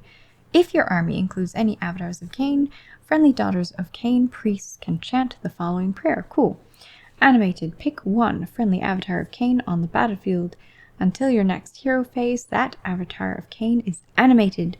This model cannot attack with its Torrent of Burning Blood or Avatar Sword unless its avatar of Khaine is animated. Okay. When this guy comes out, your avatar of Khaine is not animated. And then your priestess has to do this chant on a 3+. You animate him, and then you get all the rest of the stuff. A little bit confusing there at first, but that seems to be the case. I'm going to skip over to the avatar of Khaine, since we just checked out all of his stuff, and I'm curious how he compares. Oh, by himself he does Torrent of Burning Blood and Avatar Sword. So we already saw what that was. And one... Oh, look at that. Altar of Kane. So Avatar of Kane by himself. It didn't happen here. No. Okay. So the Avatar of Kane by himself, though it has the same weapons. He has 9 wounds, movement of 9, 4+ to save, 10 bravery. What were your costs? Avatar of Kane is 130 points. So we've got a Hag Queen and an Avatar of Kane on top of this Cauldron of Blood. 220 versus 220. What? Is there any benefit to having it as one model? We've got 13 wounds versus 5 plus 9 is 14 wounds. So why would you do that? Movement is slower. Hag Queen, or the same. Bravery is the same or worse. Save is the same or worse. What in the world is the point making it a Cauldron of Blood? So, Blade of Kane. Okay, so you got the Sacrificial Knives. That's 8 additional attacks. 3+ to hit, 4+ to wound. That is not around when they are separate. Okay. And they've got this bladed impact. Charging on a 2+ deals D3 mortal wounds. So you do get extra stuff if you have them together. And you have to get them far more down in wounds, 13 wounds instead of 5 or 9 to take out the model. Means their abilities will be lasting you longer in that fashion. Okay. I understand. I can lose a little bit of movement for that. Okay. So add 1. Oh, but if your Avatar of Kane is alone, you can add 1 to prayer rolls for friendly Daughters of Kane priests while they're wholly within 9 inches of any friendly models with this ability. So that's one advantage to having him separate. Idol of Worship, add 1 to Bravery, so that one's the same. Wrath of Kane, if your army includes any avatars of Kane, friendly Daughters of Kane priest can animate the avatar. This model cannot move and cannot attack with its Torrent of Burning Blood or Avatar Sword unless it's animated, though it does still give the add 1 to prayer rolls and Idols of Worship. Okay, so that's cool. Interesting. Kind of depends on how much you want your prayers. All that extra damage or prayers with a little bit more movement. Oh, right. I think I missed some.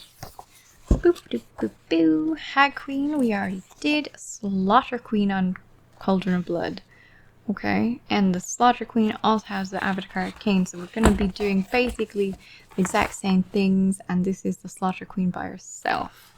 Okay, well, let's first check out what the Slaughter Queen is all about by herself. She's a fancy looking lady. Very intense. The Slaughter Queen. Slaughter Queen is 100 points. And the Slaughter Queen on Cauldron of Blood is 170. But the Avatar of Kane is 130. So that's 230. So why is it 270? Can you add them all together? Let's find out. Okay. So, a Slaughter Queen on Cauldron of Blood is a single model with a Torrent of Burning Blood, Avatar Sword, Death Sword, Blade of Kane, and Sacrificial Knives. Okay, so the Avatar Sword, we already know. The Torrent of Blood, we already know. Death Sword, 1 inch range, 3+8, 3+2 wound. Sorry, 3 attacks, 3+8, 3+2 wound, Ren minus damage, D3 damage. And she has that over here, yes. She also has a Blade of Kane, which is 4 attacks, 3+8, 4+2 wound, Ren minus 1, and 1 damage. All these Ren minus 1s are quite nice. That's very nice.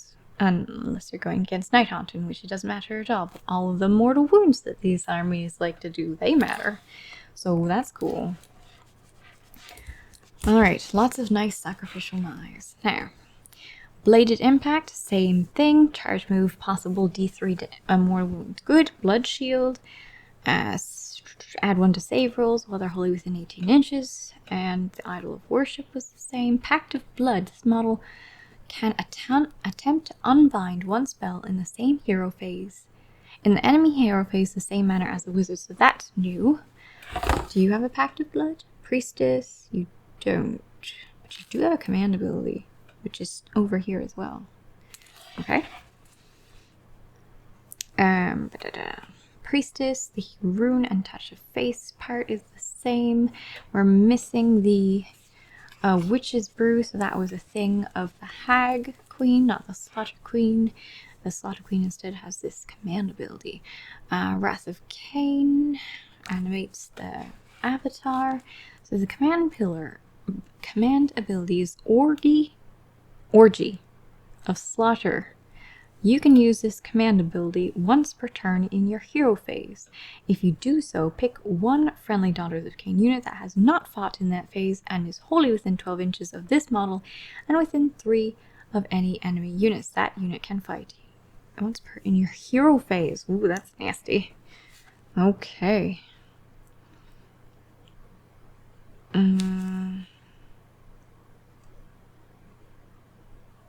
Daughters of Kane unit. Your Daughters of Kane unit. Once per turn in your hero phase, you do pick 1 friendly Daughters of Kane unit that has not fought in that hero phase and wholly within that unit can fight. Can you use that on yourself? It doesn't say other. It doesn't pick 1 other that isn't this unit. I can't remember. Can you use it on yourself? Add 1 then wholly within 12 inches of any friendly models with this ability. Rules specifics. That'd be quite nasty if you could use it with all of these attacks up here.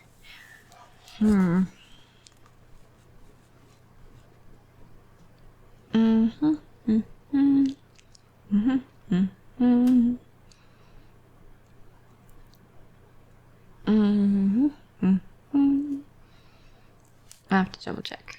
It probably says it in the somewhere it probably says. I just gotta know. Can you do it on yourself? I don't even know at this point. I'd like to.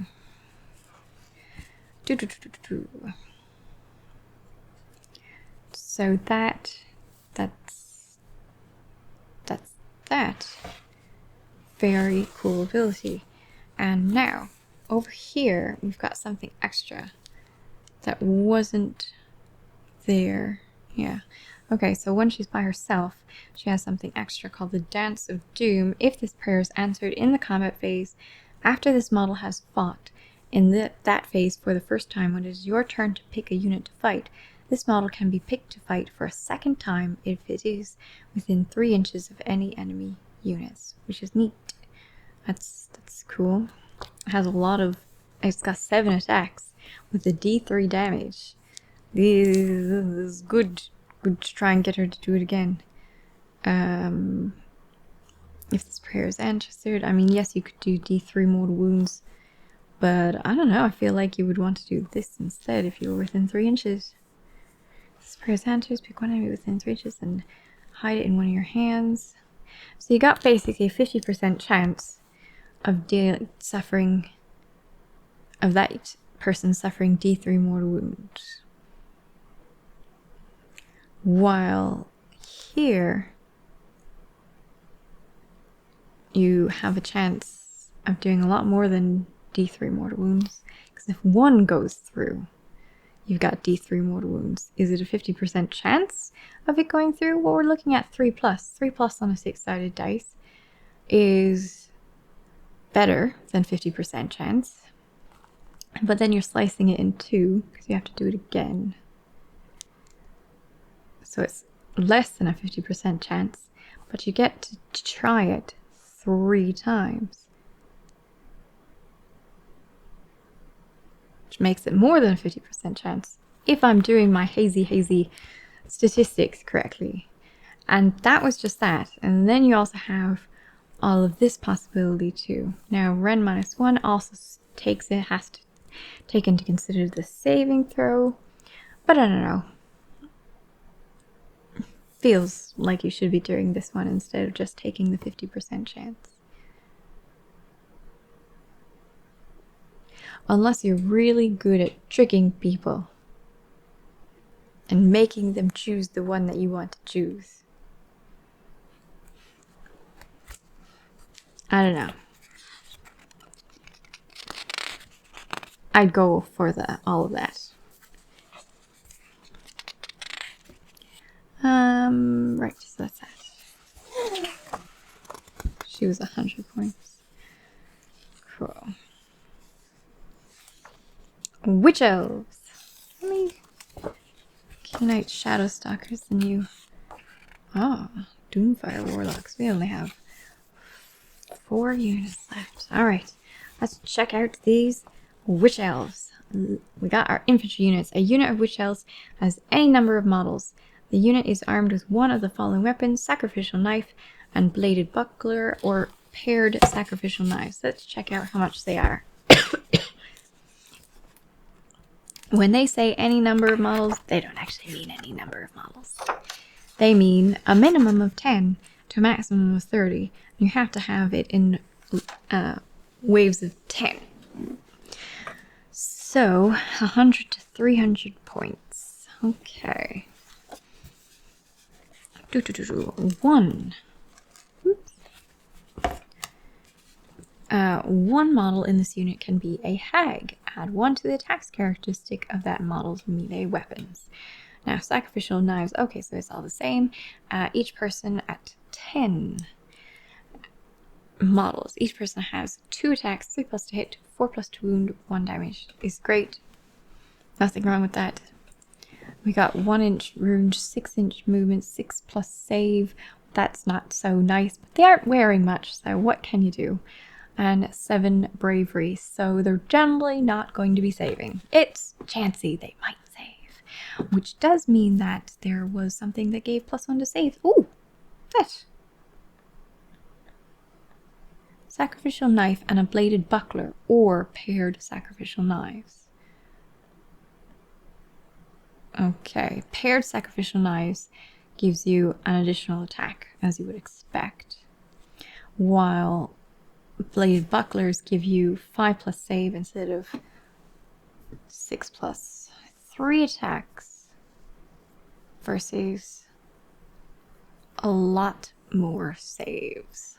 In addition, if the unmodified roll for an attack made with a melee weapon that targets a unit armed with Bladed Bucklers 6 suffers 1 mortal wound after all of its attacks have been resolved. Well then, in that case, it feels like the Bladed Bucklers would be the better choice. Because you're going to be alive more often. If you're alive more often, you can do more damage. And yes, it has the additional attacks, but it has this possibility, very slim, but it has the possibility of mortal wounds. Mortal wounds are always nice. They are much more likely to occur than an additional attack. It's only at a 6. 3+, 4+, 1 damage. Pretty close in how often it would happen, I imagine. And extra saves. Yeah, I'd go with the Bladed Bucklers. That's what I would do anyway. A standard bearer. 1 in every 5 models is a standard bearer. You can re-roll failed battle shock tests that units that include any standard bearers. That's good. Hornblower. And 1 in every 5 model in this unit can be a hornblower. Units included in any that include any hornblowers can run and still charge later in the same turn. So this is pretty standard for standard bearers and hornblowers for infantry units.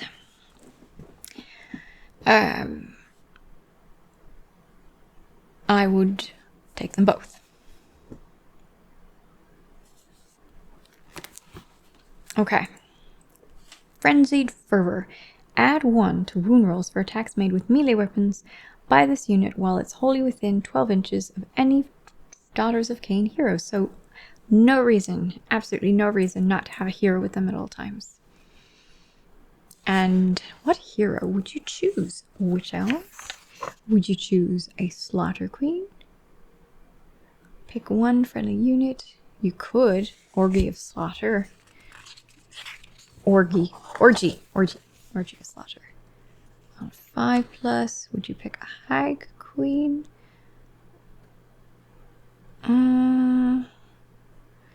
Prayer. Let me. Yeah. Would you pick a? You would at the start of your heroes. You can pick friendly Daughters of Kane. You could certainly pick a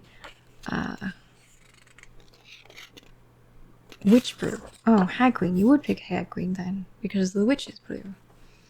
Or the Cauldron of Hag Queen on Cauldron of Blood. Or Morgwaith. A very lovely choice, since she is apparently the best Hag Queen. Or Medusa, Enfeebling Foe. Whisper Claw. So far, it looks like Marathi Kane with 24 inches that you can shoot, or if it is within, it can fight. Commandability in your phase, or Marathi Kane. Some kind of Hag Queen would be a great one to have next to them, from what I am seeing.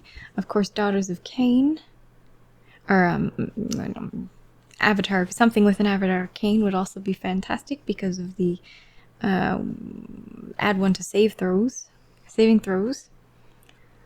So Hag Queens or Daughter of Kane, or Avatars of Kane.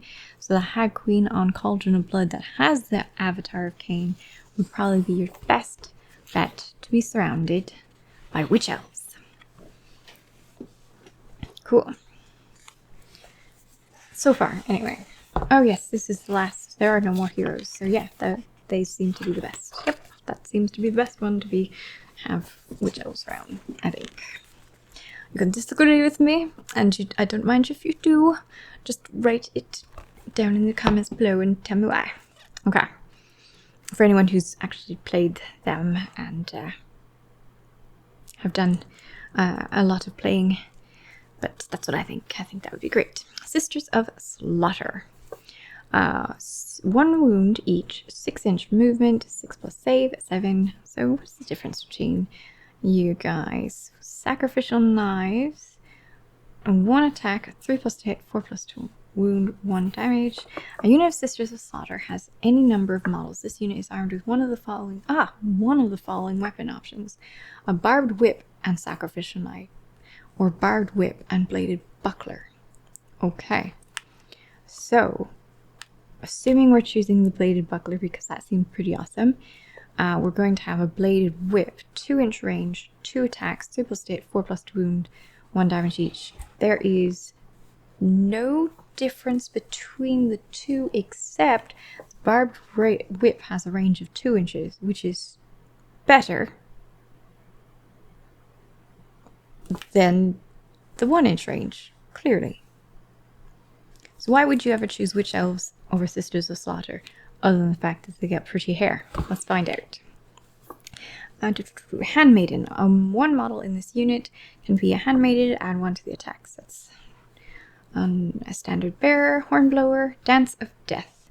This unit is eligible to fight in the combat phase if it is within 6 inches, oh that's powerful too, of an enemy unit instead of 3, and it can move an extra 3 inches more to pile in. Okay, and this one, so, and then I had the bladey bucklers. So the only difference between, so this has the option of 3 attacks, this has the option of 3 attacks. Okay. The Dance of Death versus add 1 to rune rolls for attacks made with melee weapons while this unit is. So instead of being 3+ to hit, 4+ to wound, it'd be 3+ to hit, 3+ to wound. Well, this is coming in easier.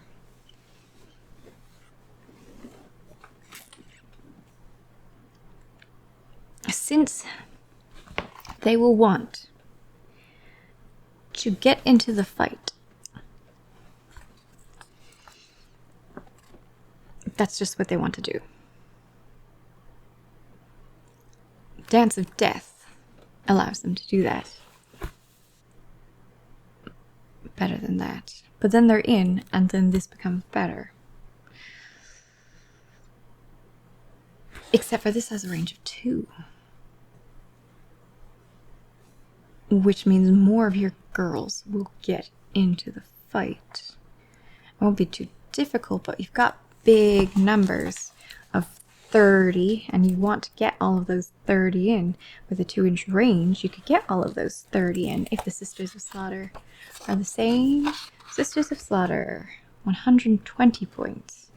Ah, they cost 20 points more. That could add up, though I kind of think. So, if you wanted 30, that's an extra 60 points. Oh, the decisions to make.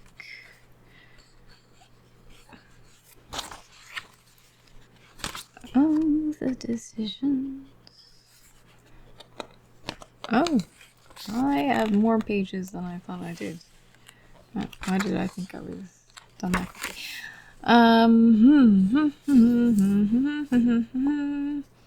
On the other hand, we also have all of those extra abilities to think about.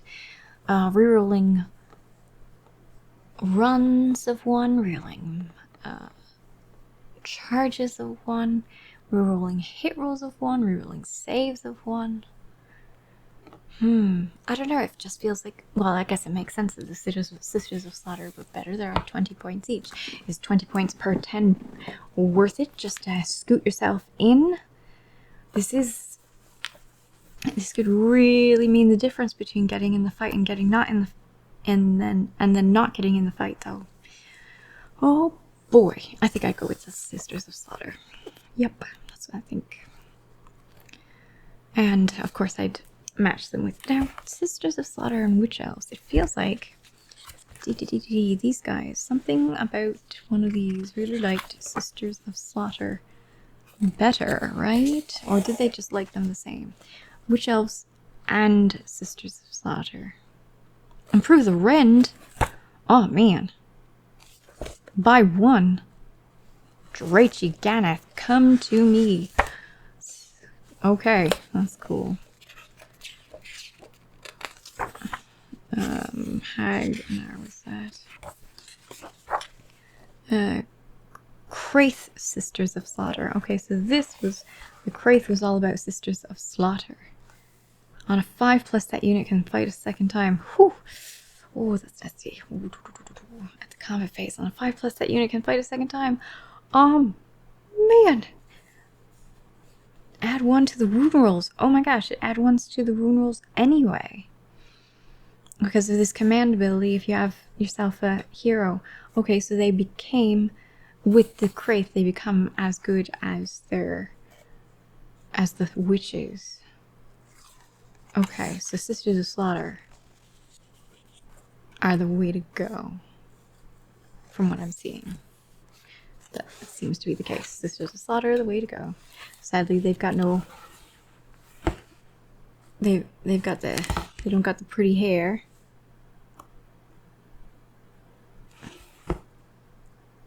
they've got the face instead. I personally prefer the pretty hair. But, you know.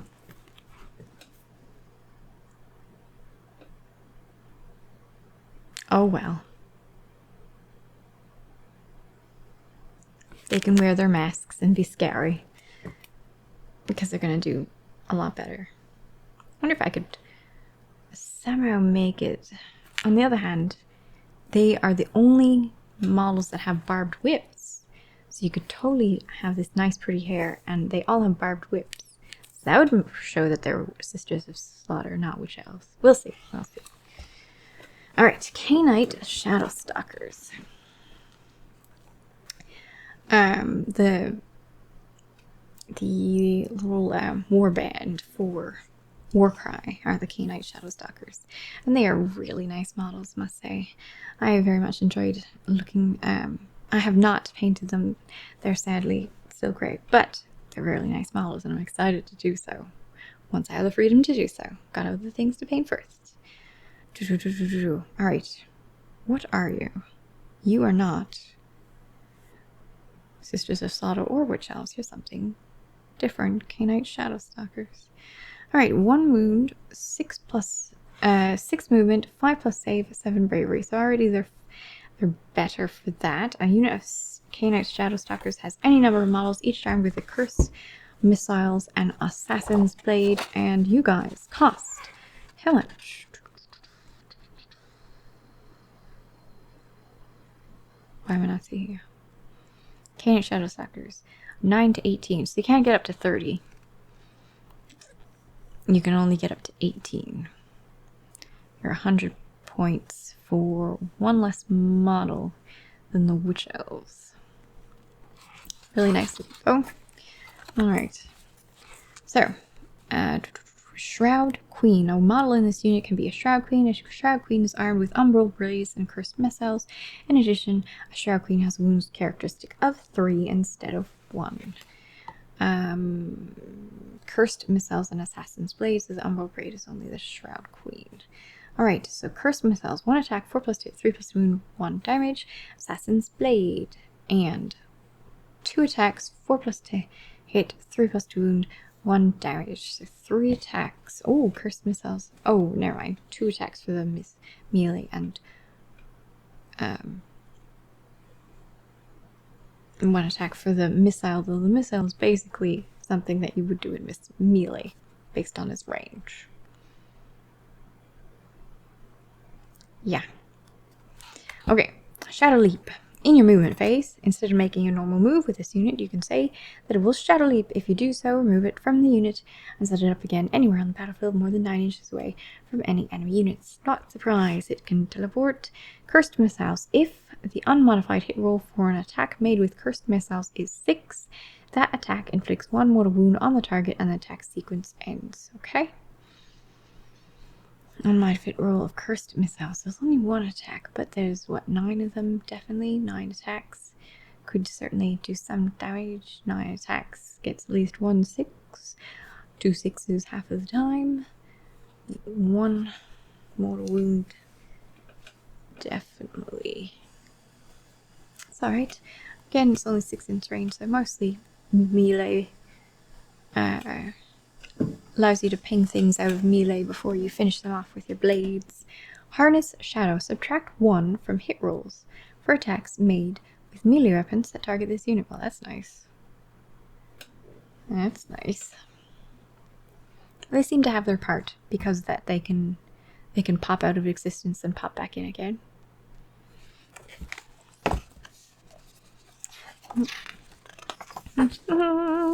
Doomfire Warlocks. Okay.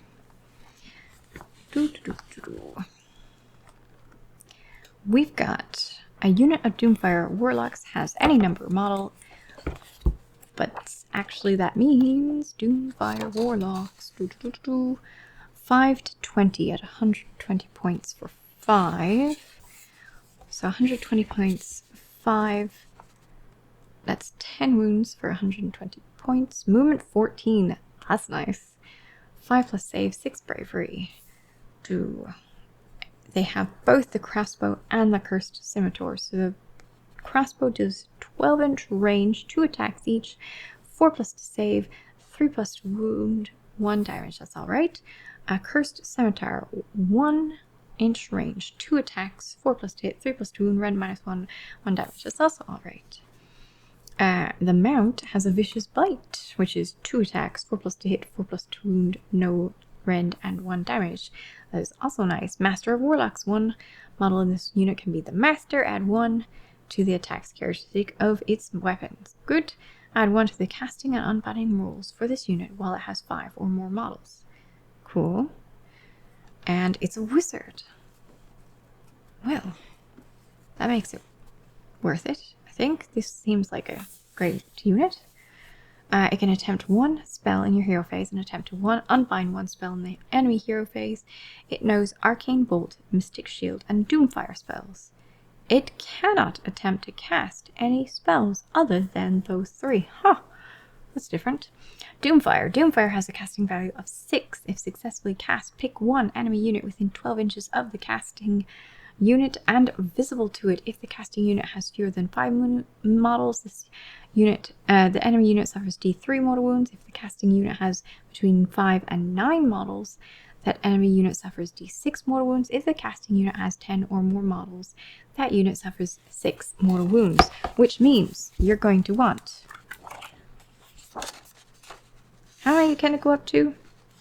It says more than 10 or more models. So, I don't know. It feels like I would go with 15.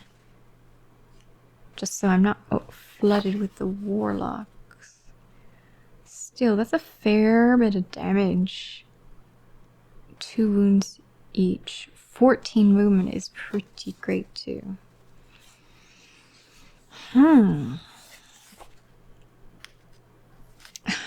120 models for 5 versus 120 for 10. Are they worth double? So they're 2 wounds each, which means that would be double.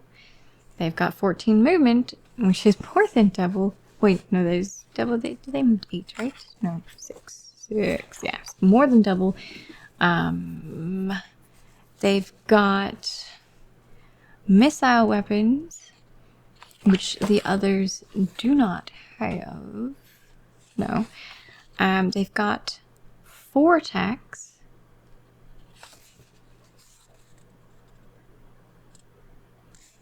Versus potentially 2 or 3.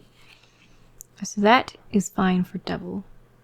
They can cast things and they can unbind things. So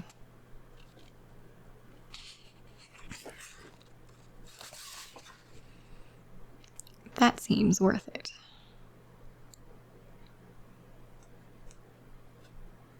On the other hand, these guys, no, the extra range that they have doesn't compare with the ability to move 14 inches. But the sisters on foot have that special band that they can go along with. But yeah, is it worth it for having double the cost? I think so, for sure. Seems like it. Sure. Okay. Avatar of Kane, we already looked at. Blood Sisters and Blood Stalkers. Kinnerai Life Takers, Kinnerai Heart Renders, and then that. Alright. Blood Sisters. So, Blood Sisters says any number, but what are they actually? Blood Sisters. Blood Sisters, 130 points for 5. Blood Stalkers are 140 points for 5. Okay. 2 wounds each, 8-inch movement, 5+ save, 8 bravery. Their heart shard glaives are 2-inch range, 3 attacks each, 3+ to wound, 3+ to hit, 3+ to wound, rend -1, 1 damage. Gorgai 1 has extra attacks. Turned crystal. At the end of the combat phase, you can pick 1 enemy unit within 1 inch of this unit and roll 1 dice for each model in this unit. For each 3+ that unit suffers 1 mortal wound, which is good. So, only 10 points more than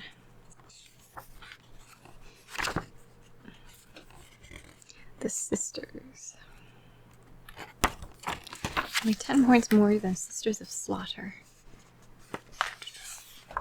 2 extra movement. Pick 1 enemy unit within 1 inch. For each model, each 3 that could be a lot of damage though, that's for sure. For each 3+, 1 mortal wound.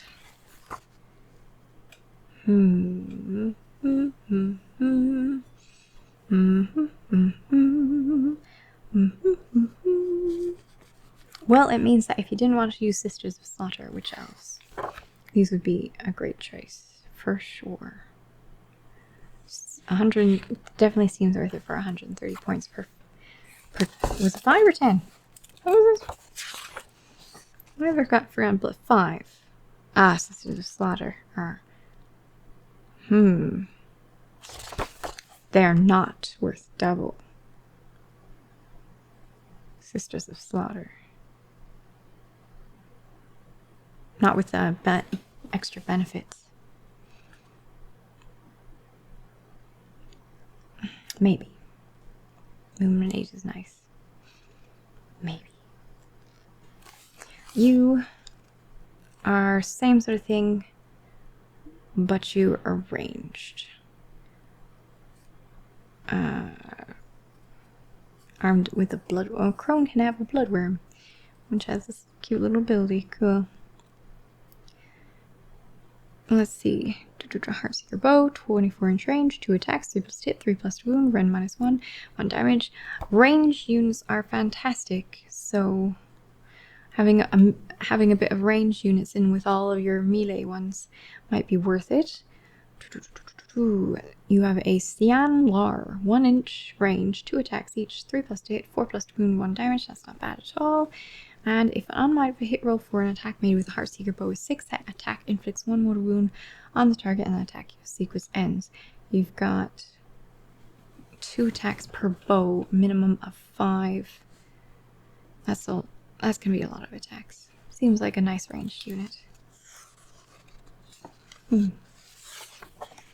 Khaine Life Taker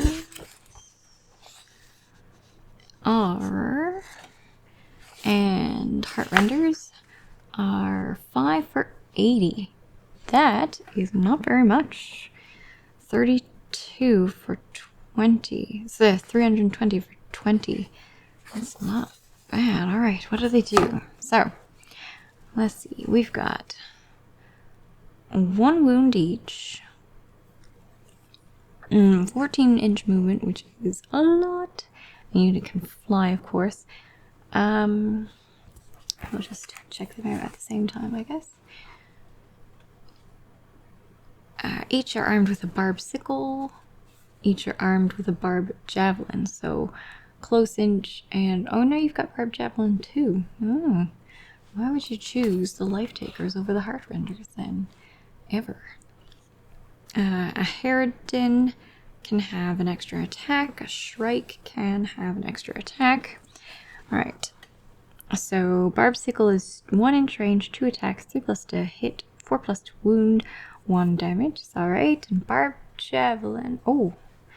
These guys are better with their sickle. Oh. I'm silly. I thought it was Barbed Sickle over here, but it's not. Alright, so there's a difference for the attacks.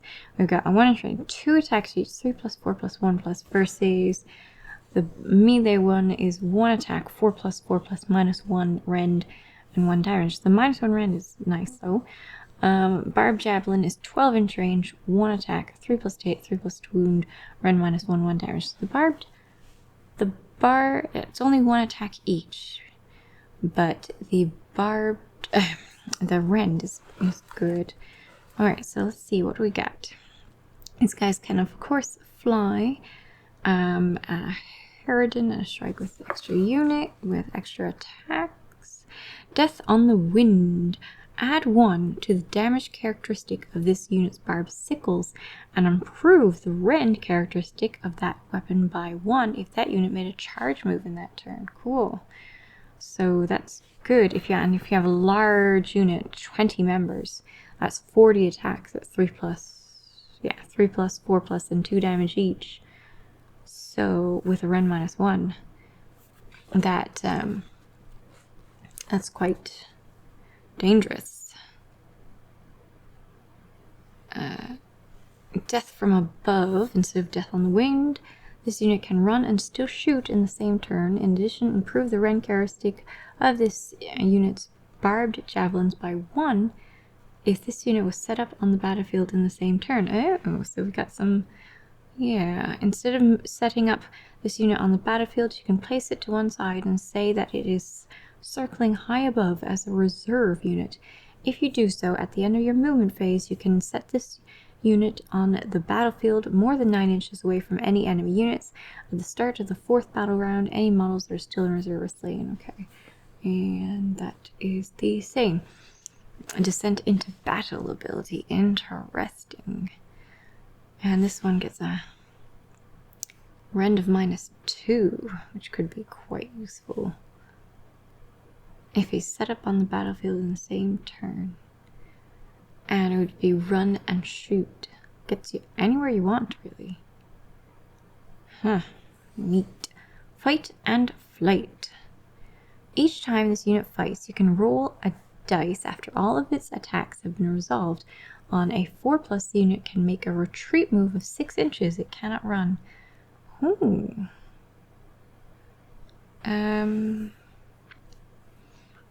So that's a way to get its damage to always be 2 and its rend to always be -1. Each time you can roll dice after all of its attacks on a 4+ unit. So that's cool. It's very interesting. Heart Piercer Shield. Add 1 to save rolls for attacks made with melee weapons that target this unit. In addition, if the unmodified save roll for an attack made with a melee weapon that targets this unit is 6, the attacking unit suffers 1 mortal wound after all of the attacks have been resolved. That is quite nasty. It has the same here as well. Oh, and this one has fire and flight versus fight and flight. Fire and flight. In your shooting phase, after this unit shoots, you can roll a dice. If you do so on a 4+, this unit can make a normal move of 6. It cannot retreat or run. That fire or flight doesn't seem to be as interesting as the ability to retreat, which could be quite useful, particularly in getting back your damage and rend again. Now, you get this if you wanted range, but the range is only 12 inches.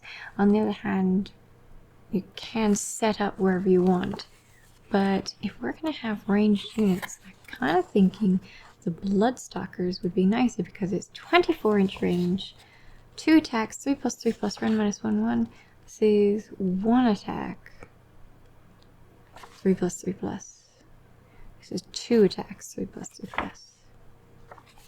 Though you could just take more of those guys. And the movement is more, and you can move it around a bit more.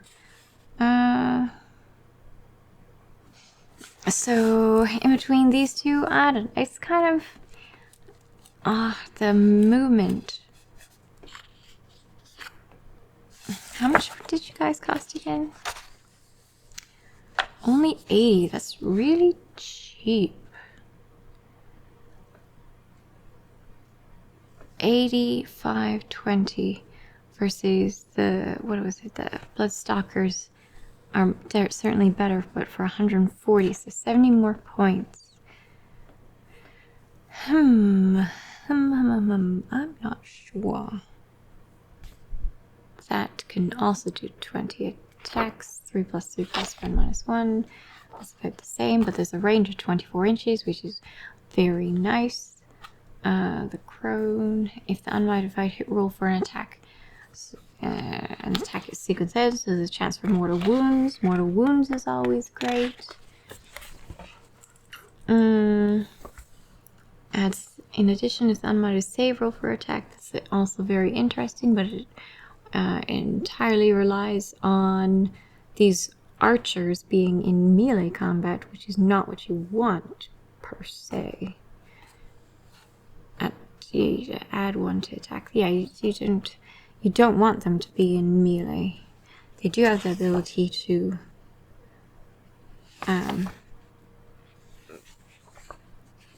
skip around to teleport, but I think I would leave that to a different unit and keep these, since I'd be getting them for range.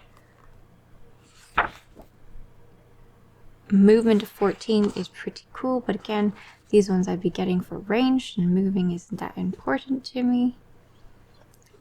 Doing range damage is. So I think that's what I would do between the two of them. Otherwise, I'd probably just go with the Kinnerai Life Takers if I was choosing, because they seem overall more movable. I think that's what I would do. So many thoughts to think of. Okay, that means we're at an end. Oh, wait, one more thing though. One last thing, which I didn't go over. Daughters of Khaine allies. Cities of Sigmar and Idoneth Deepkin. It does not surprise me in the least that they don't get along with any other one else, because they are quite bloodthirsty. I'm actually surprised that they get along with Cities of Sigmar. But I guess there's a lot of varieties in Cities of Sigmar. And the Idoneth Deepkin, I'm not surprised they get along with them. These guys both seem to be fairly tortured souls. So that's cool. Idoneth Deepkin and these guys would make a pretty cool looking army, gotta say.